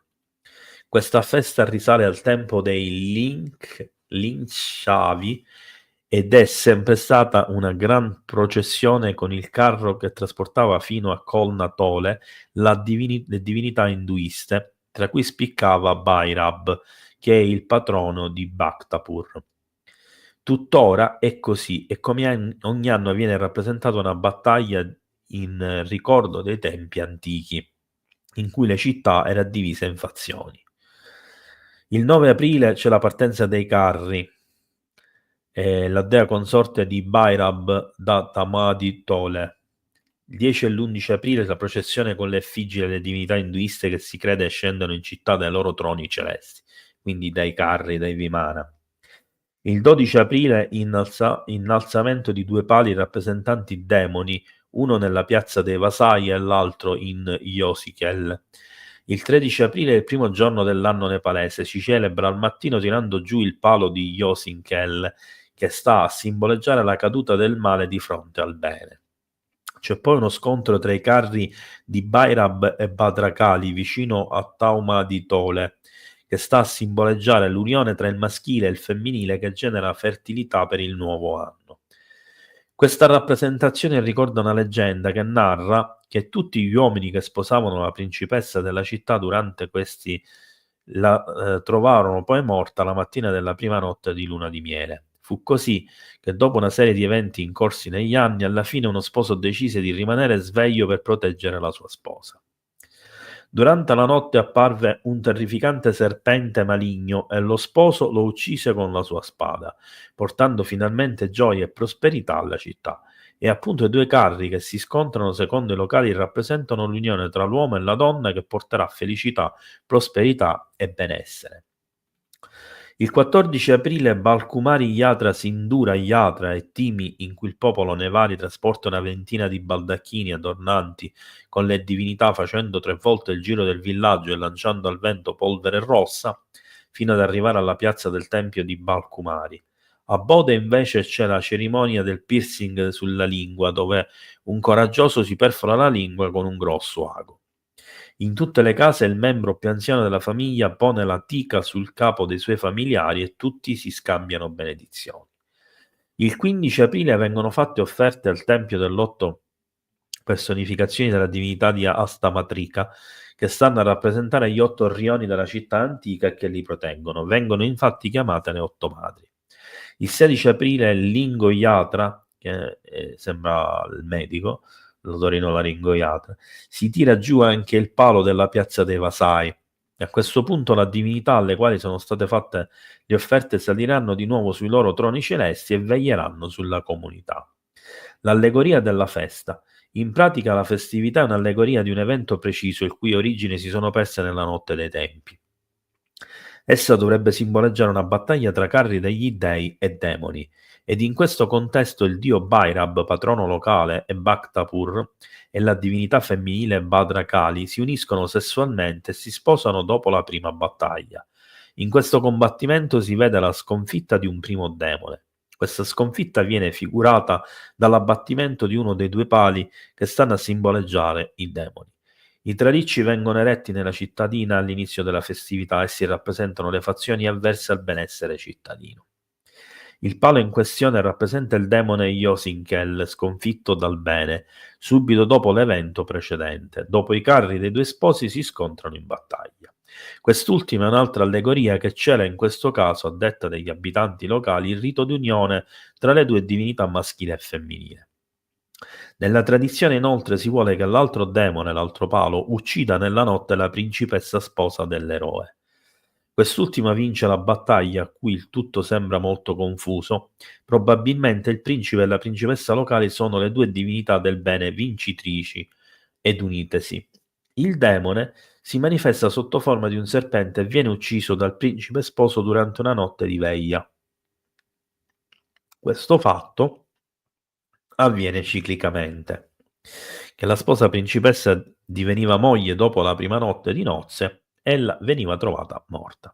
Qui il racconto sembra non trovare senso, ma potrebbe significare la morte della fertilità e la discendenza della stirpe dei vincitori. Strane coincidenze tra draghi e serpenti. È di certo una strana coincidenza che il serpente e drago siano una raffigurazione praticamente di tutte le culture legate ad alcune divinità. Giusto per citarne qualcuna: Quetzalcoatl raffigurato da un drago piumato, Marduk raffigurato mentre cammina o cavalca un lungo rettile. I dragoni cinesi e giapponesi, temibili avversari per alcuni eroi ma grandi saggi per altri. Se parliamo di draghi e serpenti potremmo dire che si tratta forse di altre rappresentazioni allegoriche di un vascello celeste? Possibile, sì. In ogni caso, la festività condannesca del Nepal si conclude con l'innalzamento del Lingo Yatra di Indra. Questo dovrebbe rappresentare il fallo divino ed indicare la fertilità e la prosperità del nuovo anno. Gli dei. La presenza fallica sembra non entrare nel contesto dello scontro, ma non è così. Vediamo perché potrebbe infatti essere che il principe dell'allegoria che uccide il serpente e permette alla sua progenie di vivere grazie alla sopravvivenza della sua principessa divina sia proprio il dio supremo Indra, visto da una prospettiva eroica e non divina. In effetti, il dio più potente dei Deva, considerato anche guerriero ed eroe più di ogni altro nella tradizione, uccide il serpente Vitra, cioè il dragone.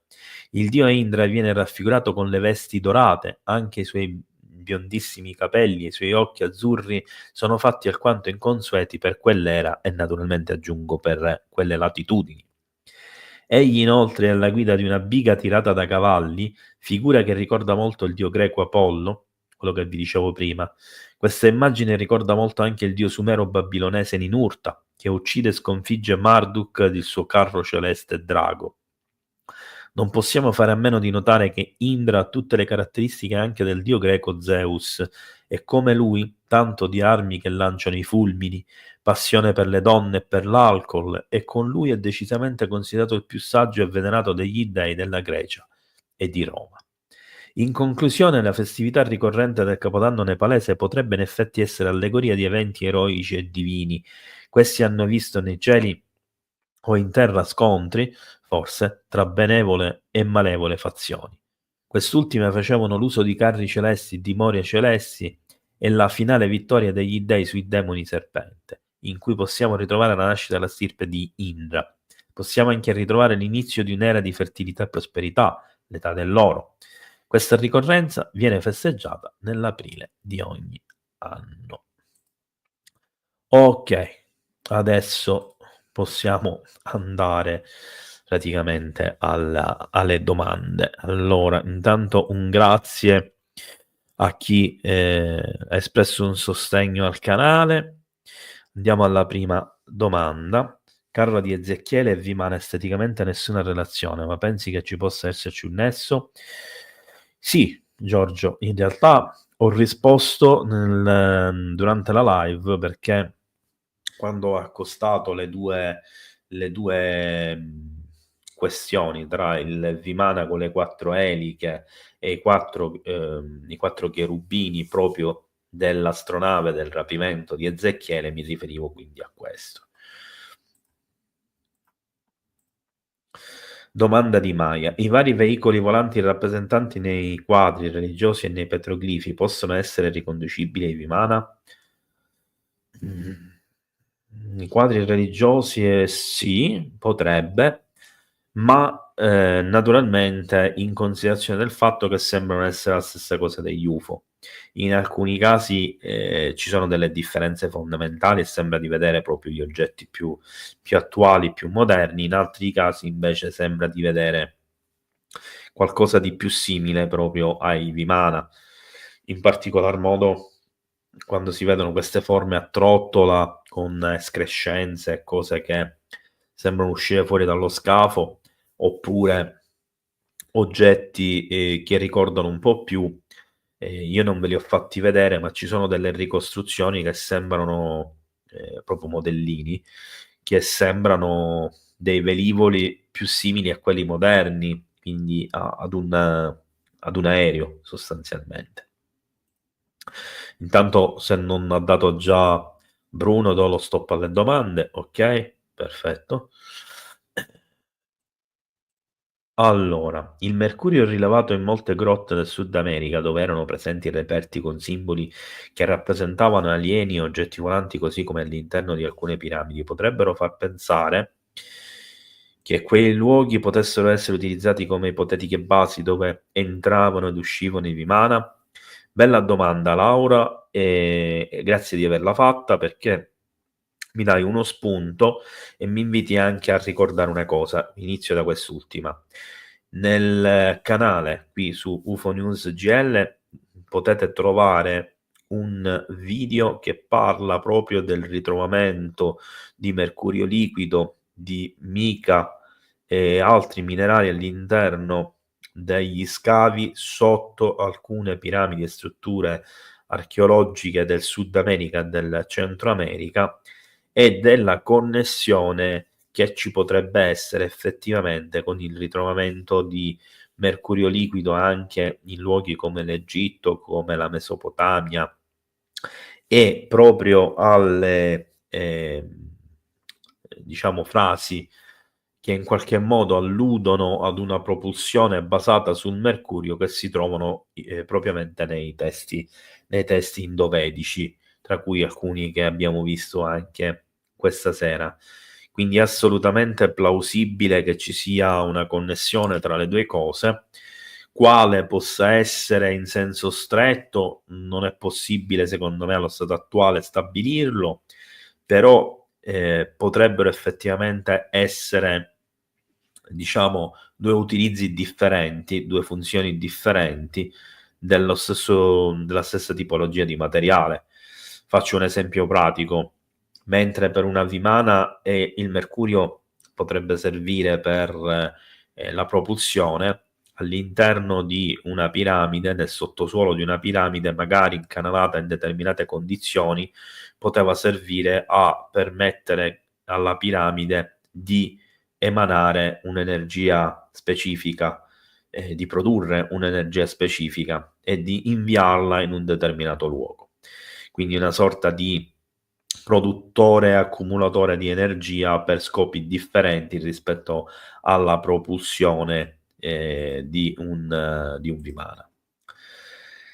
Se i Vimana erano solo miti, perché i testi antichi descrivono dettagli tecnici come combustibili, metalli e sistemi di guida, coincidenza o memoria storica? Allora, Mamel, io sono altamente convinto che qui si tratti di memoria storica più o meno perduta, di cui affiorano degli sprazzi.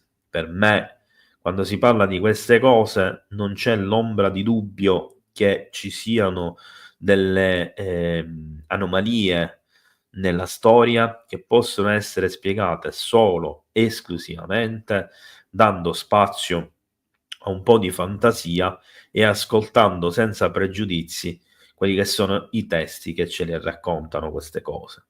Quindi per me si tratta di fatti reali che però ci danno delle informazioni talmente tanto parziali da non poterle purtroppo definire, diciamo, prove. Allora, se i Vimana usavano mercurio come propulsore, è possibile che anche civiltà avessero conoscenza della propulsione elettromagnetica? Allora, Mamel, sì, secondo me è possibile. Secondo me c'era. Ok? c'era la possibilità di sviluppare delle tecnologie da parte di civiltà che ovviamente erano avanzate e probabilmente erano in opposizione, cioè si combattevano tra di loro.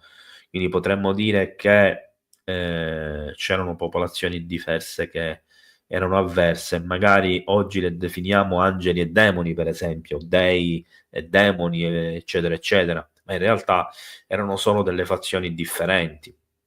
D'altra parte, in molte culture del mondo queste vengono raffigurate esattamente alla stessa maniera. Magari cambia il colore della pelle, cambia qualche particolare del corpo, però si tratta sempre della stessa tipologia di entità. Quindi è plausibile che culture diverse, società diverse, popoli diversi possano avere sviluppato le stesse tecnologie. Domanda di Salvo: nei Veda e nei Purana i Vimana sono spesso associati agli dei e agli esseri superiori. Possono essere considerati mezzi simbolici di ascesa spirituale o viaggi interiori più che veicoli materiali? In alcuni testi, come ho detto prima quando si è parlato di spiritualità, sì, esattamente come per l'archeologia ufficiale egizia si parla proprio per la nave celeste che deve portare nell'aldilà il faraone defunto nel suo viaggio spirituale di ascesa e di riunione con gli dei del cielo. Io però, questa allegoria la vedo come qualcosa di molto improbabile e molto lontana, perché qua ci sono troppe, ma veramente troppe descrizioni fisiche, materiali, oggettistiche, tecnologiche per poter pensare che tutto sia alla fine riconducibile ad un qualcosa che deve essere utilizzato da un defunto, eccetera, eccetera. Mi sembra anche non solo improbabile, ma anche riduttivo nei confronti di tutto quello che conosciamo da questo punto di vista. Domanda di Eclipsi: i Vimana nei disegni sembrano palazzi volanti, gli dei venivano lì distaccati dall'umanità? Allora, solo in alcuni casi i Vimana venivano rappresentati come dei palazzi e venivano definite dimore celesti. Questo significa che c'erano delle dimore non celesti. Se vogliamo essere precisi, soprattutto quando parliamo per esempio di Sumeri e quindi di divinità Anunnaki, possiamo con certezza dire che gli dei vivevano, dimoravano nei templi. E questo si dice che avvenisse anche in Egitto e si dice che persino agli inizi dell'epoca greco-romana questo accadeva, finché gli Anunnaki, gli dei, non se ne andarono definitivamente, per ragioni a noi non conosciute. Allora, il problema di fondo quindi è il seguente. Se avevano la necessità di vivere negli allori, perché i complessi templari erano ricchissimi, avevano di tutto, disponevano di qualsiasi cosa fosse loro gradita, indipendentemente dal posto dove si trovavano, dalla ricchezza o povertà della popolazione, eccetera, eccetera. E ne consegue che lo stesso fosse anche nei carri celesti, nelle dimore celesti.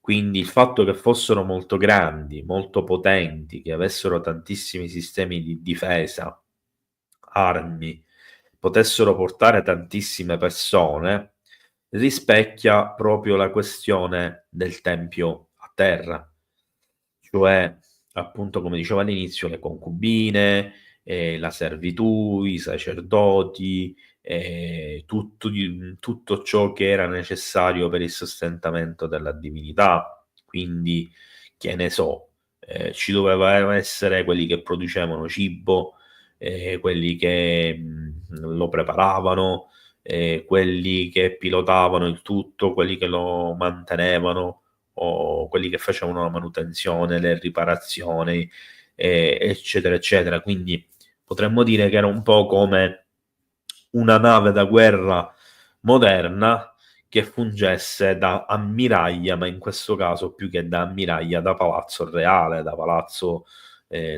divino. Domanda di Mamel. Qualcuno ha mai tentato di riprodurre un Vimana seguendo il Vaimanika Shastra?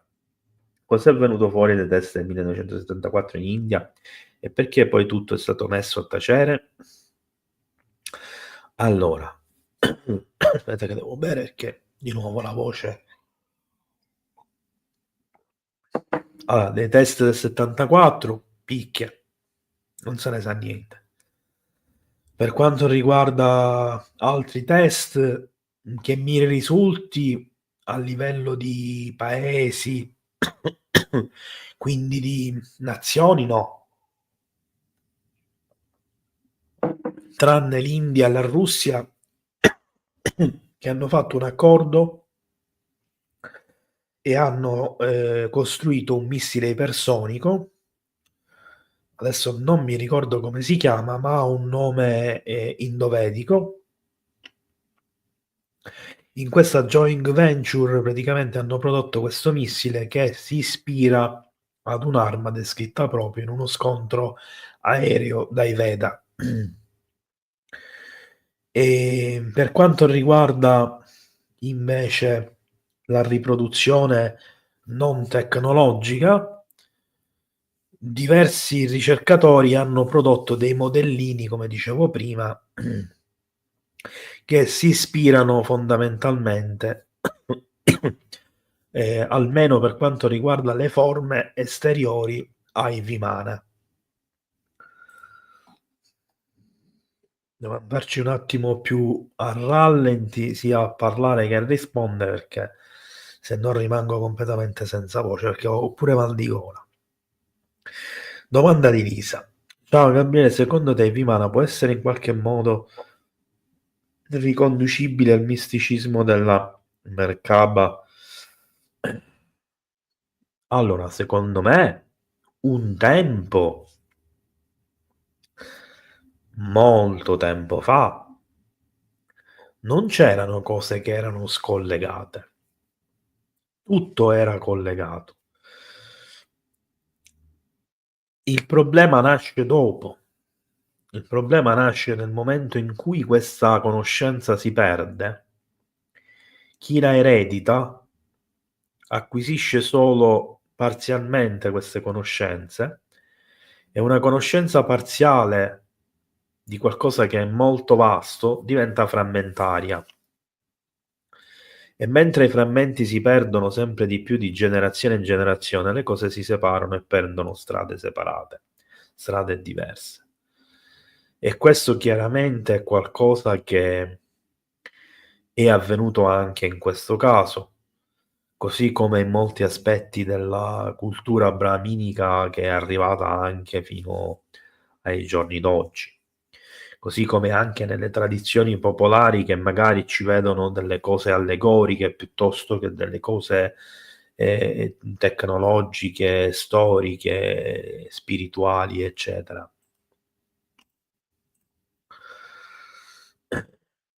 Il filo conduttore è palese e la manipolazione lo è attraverso il tempo ancor di più. Quali motivazioni possono aver spinto gli esseri umani ad assumere tale atteggiamento? Una ulteriore manipolazione esterna. Allora, Franco, non ho capito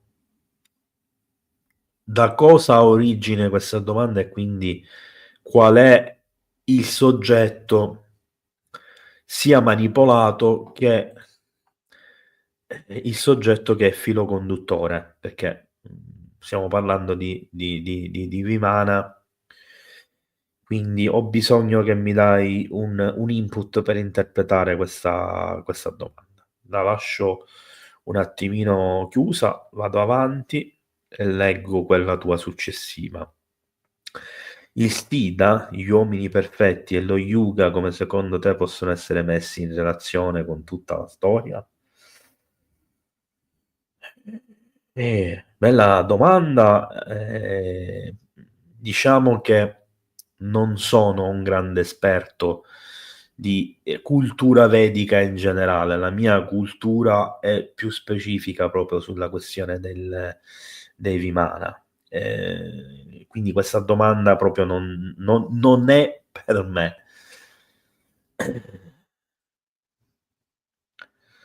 Associate ad essere non temporali e locali. Allora, vabbè, questa suppongo che stia parlando comunque della questione delle divinità in oggetto. Certo, infatti si fa riferimento anche a viaggi interdimensionali e nel video quello in cui parlo dei Bramini, della tecnologia del TARDIS, si fa riferimento proprio a una dislocazione temporale che permette praticamente al viaggiatore di andare e di tornare da qualunque punto, che sia altrove, che sia nello stesso luogo ma in altri tempi, che sia in un altro luogo in altri tempi e via discorrendo.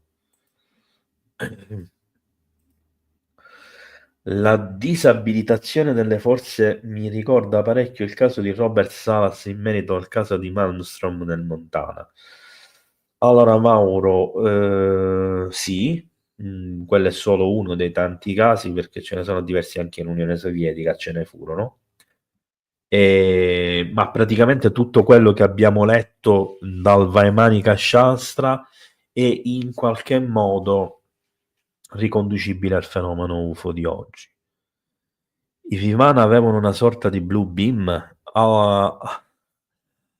Airboss, premessa che io detesto questa parola profondamente, proprio visceralmente, perché non esiste. Il blue beam è un'invenzione stupida, senza senso, che non c'è motivo di realizzare. Ho spiegato 100.000 volte i motivi, non voglio rimettermi lì a spiegarli, ma perché ti devo rispondere, ti dico che sì, i Vimana avevano la possibilità di proiettare gli ologrammi, ma l'ho abbondantemente detto prima. Domanda di Franco: cosa secondo te ne è stato del Vimana costruito dall'ingegnere aerospaziale Franco Piccari? Non ne ho la più pallida idea. Questa domanda proprio mi prende completamente impreparato. Non ne sono informato sul cosa è accaduto. Ma a questo punto mi piacerebbe saperlo e quindi me ne andrò poi a ricercare la cosa. Domanda di Fabio. Avrei una domanda anch'io. Beh, questo l'avevo capito, Fabio. Prendendo in considerazione le armi dei Vimana, Bruno la finisci. C'è Bruno che mi sta facendo morire dalle risate. In particolare dalla più delle chiamate Tvashtara. Come potevano conoscere così bene i dettagli di un'esplosione atomica? Premessa che, tralasciando i Vimana, l'esplosione atomica e qualsiasi altra cosa di cui abbiamo parlato questa sera, in qualsiasi campo si può parlare di qualcosa solo se la si conosce. E certi dettagli li puoi conoscere solo se hai fatto una determinata esperienza. Nel caso specifico si traduce quindi con conosco un'esplosione atomica e la posso descrivere nei minimi dettagli solo perché so com'è fatta e perché la conosco, l'ho studiata e l'ho vista. Non c'è altra spiegazione, quindi qua sono proprio categorico. Domanda di Franco: possiamo descrivere tale tecnologia ed identificarla con le moderne armi soniche? Gli effetti sono identici? Allora, Franco, premessa che sono sicuro che tu questa domanda hai già la risposta. No, ritengo che sono simili ma non identici. Le armi soniche di oggi sono ancora poco potenti e relativamente efficaci, perché probabilmente il principio che ci sta alle spalle è diverso, o comunque non ancora tanto sviluppato quanto quello di cui si parla nei testi come il Vaimanika Shastra.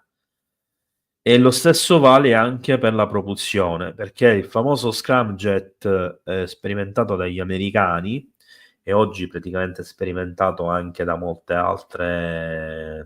altri paesi, sicuramente da Cina e Russia, e credo anche dall'India, e in realtà è molto indietro rispetto alla tecnologia, diciamo volgarmente detta, del vento che troviamo all'interno del Vaimanika Shastra. Quindi secondo me quando quando si parla di vento, quando si parla di energia tratta dal suono, da queste due cose, che secondo me sono legate, non sono separate, o almeno molto probabilmente, in realtà si tratta di due effetti, secondo me, di un'unica cosa che viene prodotta, che attraverso lo sfruttamento del vento, cioè dell'incanalazione dell'aria, che però viene trattata, abbiamo visto, con 100.000 cose differenti, chimiche, gas,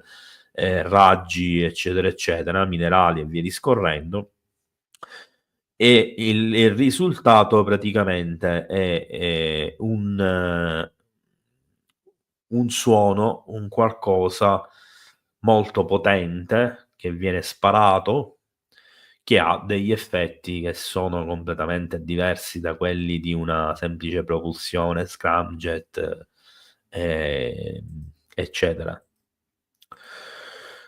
Altra domanda di Franco, che questa sera vedo che si è sbizzarrito: com'è possibile accettare l'esistenza di tale moderna tecnologia e negare la tecnologia conoscenza di migliaia di anni fa? Questa è una bellissima domanda che mi faccio costantemente e che ho fatto durante questa live in diversi momenti e che continuerò a farmela, ma il problema infatti non è di chi come noi legge, di chi come noi studia e ricerca, oppure trae informazioni attraverso anche fonti non canoniche, eccetera. Il problema è che per lo scettico non esistono prove, cioè qualunque prova non è valida, sarà smentita, è insufficiente. Quindi il problema è di queste persone. Il problema non è un problema generico, diventa un problema sociale solo perché davanti all'ottusità di certe persone la maggior parte degli altri finiscono per piegarsi senza fare nessuno sforzo e cercare di arrivare alla verità, alla conoscenza, eccetera. Altra domanda di Fabio. Alcuni segreti dei Vimana potrebbero essere stati utilizzati in progetti segreti dell'ex Unione Sovietica per la realizzazione di congegni antigravitazionali destinati a veicoli spaziali? Allora, se questo sia stato fatto in segreto, ovviamente non ne sono a conoscenza. A livello pratico, a parte il missile che credo si chiami, adesso mi sto ricordando, forse il Brahmos scritto, non mi risulta che ci siano progetti sovietici o russi che si ispirino a questa tecnologia. Però ci sono stati in passato un paio di progetti che sicuramente potrebbero aver tratto spunto dai testi vedici da un punto di vista più che descrittivo delle tecnologie, concettuale delle forme. E faccio riferimento a tre progetti in particolar modo: quello del Bor 4, Bor 2, Bor 3, Bor 4, che erano dei prototipi di scafi da rientro al rientro atmosferico, che sono alla base della tecnologia delle più innovative navette spaziali americane che stanno sviluppando in questo momento. la tecnologia di un progetto, adesso non mi ricordo come si chiama il progetto, ma era una sorta di disco volante, che, volava, decollava e atterrava come un aereo, senza ali e senza eliche. Però questo progetto, che è stato chiuso prima della caduta dell'Unione Sovietica, quindi prima degli anni '90, è rimasto quasi totalmente classificato, anche se ci sono dei video che lo mostrano. E il terzo è sicuramente il cranatoplano, cioè quel mostro di velivolo che volava sopra il mare, che fu progettato come veicolo per spostare le truppe in tempi rapidissimi, poiché viaggiava a circa 600 chilometri orari sul pelo d'acqua praticamente, per trasportare le truppe da una parte all'altra del Mar Caspio, in buona sostanza. Però cose effettivamente visibilmente associabili a quello che abbiamo letto, a parte il BrahMos, che è un missile ipersonico, no. Domanda di Tancredi: è possibile che le tecniche di meditazione atte ad acquisire espansione di coscienza e ovvero poteri fisici, psichici, possono essere stati trasmessi da questi esseri? Noi abbiamo avuto Gustavo Roll. Nì. Allora, io credo che l'uomo geneticamente sia predisposto per avere alcune capacità. Che poi, scusate, queste capacità le abbia nell'arco di una vita è molto improbabile, e a parte rarissimi casi in cui ci sono individui che riescono a sviluppare queste capacità da soli o con una guida, la maggior parte delle persone non le svilupperanno mai, perché non hanno gli strumenti, le basi, la conoscenza e tutto quello che è necessario per poterlo fare.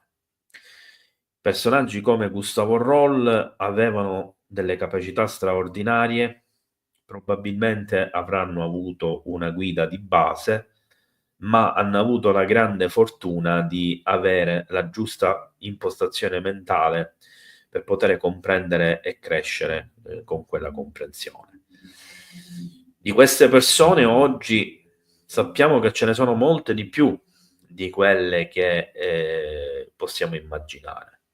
In effetti, guardando alla questione degli psionici, dei telepati per esempio, siamo davanti a un gruppo di almeno una dozzina di americani che negli anni '80 avrebbero avuto queste capacità, le avrebbero utilizzate in sperimentazioni. Se andiamo indietro nel tempo, negli anni '70 ce ne sono stati almeno una dozzina nel progetto Stargate. Alcuni di questi, oltre alla remote viewing, avevano anche capacità telecinetiche, telepatiche. L'altro giorno ho fatto la live, il video sul corrispettivo gruppo di psionici, l'unità 10003 dei sovietici. Anche lì erano una quindicina di persone, quindi come possiamo vedere, entrando sempre di più a fondo di queste questioni, ci rendiamo conto che ci sono delle persone che in questo momento, diciamo, potrebbero sviluppare queste capacità. Ci sono dei metodi per farlo, e per alcune tipologie queste capacità sarebbero addirittura molto più facili da raggiungere rispetto a quello che noi possiamo immaginare. L'altro giorno Franco mi ha mandato per esempio un video che ancora non sono riuscito a finire di vedere. Lo vedo un pezzettino alla volta perché ricevo una miriade di roba e non riesco a vedere tutto, di tutto quello che infatti sono indietro anche con le analisi degli avvistamenti UFO, e per questo mi dispiace, perché per me è una cosa importante che non vorrei mettere in secondo piano. ma mancandomi il tempo, alla fine finisce per essere così. E dicevo, praticamente mi ha mandato un video in cui c'è un'intervista di Ross Coulthard a uno scienziato, io adesso non mi ricordo il nome, ma sono sicuro che Franco lo scriverà immediatamente, il cui insieme ad altri scienziati famosi americani non solo lavorarono al progetto Stargate, ma erano degli scienziati fisici che insegnavano agli altri come sviluppare determinate capacità. Nel video racconta degli episodi. Io, quando finirò, vediamo se riesco a farvi un video a raccontarvi di questa storia, così magari vi darò qualche dettaglio in più, ringraziando ovviamente Franco per l'invio. C'era anche un'altra cosa che mi aveva mandato per parlarne questa sera su Vimana, ma non ho avuto appunto il tempo di andare a vedere. Suggesto tutto. Vabbè, allora io ok. Allora, domanda di Airboss. Fin da piccolissimo ho sempre pensato dal nulla che per l'antigravità bisognasse inventare dei motori centrifughi a mercurio, con almeno 3 o più uscite per orientare i flussi. Ci avevo preso.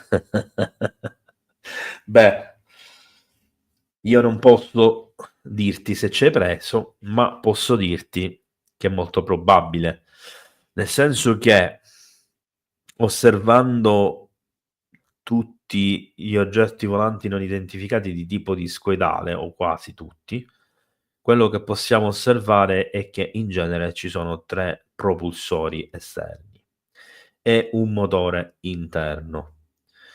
Lo stesso vale per i presunti velivoli retroingegnerizzati, quindi di forma triangolare, e di conseguenza vale lo stesso anche per i velivoli extraterrestri di forma triangolare da cui avviene la retroingegneria. D'altra parte, anche sentendo parlare persone che hanno lavorato nell'Area 51, nell'S4, come Bob Lazar, le loro dichiarazioni e naturalmente le loro illustrazioni, eccetera, ci mostrano la stessa identica cosa. Quindi è presumibile pensare che uno dei sistemi più facili almeno da ottenere, più efficaci e di tecnologia più raggiungibile riguarda proprio questa tipologia, e che il mercurio possa essere in qualche modo presente in tutte queste in tutti questi progetti, prototipi, velivoli, UFO, come li vogliamo chiamare, li chiamiamo. Poi a livello di dettagli non ne ho la più pallida idea, ma basandomi sul progetto dell'US Navy di cui vi ho parlato in alcuni momenti e in una live, adesso non mi ricordo quale, vi ho letto alcune caratteristiche anche tecniche del brevetto, anche se non si parla di mercurio, però anche in quel caso si parla di 3 flussi di un motore centrale. Quindi non è improbabile, insomma, che ci sia una connessione tra queste cose. E niente, io quella domanda, Franco, mi dispiace, ma anche dopo avermi detto quel particolare, non capisco cosa mi stai chiedendo. Quindi io vado verso la chiusura, poi eventualmente me lo dici direttamente in privato, così magari con un audio, così la capisco bene e ti rispondo di conseguenza, oppure me la scrivi sotto al video, ti rispondo insomma il prima possibile, perché comunque ci tengo. E niente, andiamo verso la conclusione di questa puntata. Io ringrazio tutti voi che siete stati qui con me, tutti voi che avete avuto la pazienza di seguire questa enorme quantità di nomi magari pronunciati anche male, ma non conosco l'indovedico, non conosco l'indiano, non conosco neanche il sanscrito. E grazie ovviamente a tutti gli amici della community, grazie a tutti i moderatori e grazie anche a Bruno che stasera era particolarmente stanco. Un abbraccio a tutti, ci vediamo al prossimo video, ci vediamo con i commenti qui in community. Non vi dimenticate assolutamente di mettere il like e di aiutare il canale e il video. Buonanotte a tutti, ciao.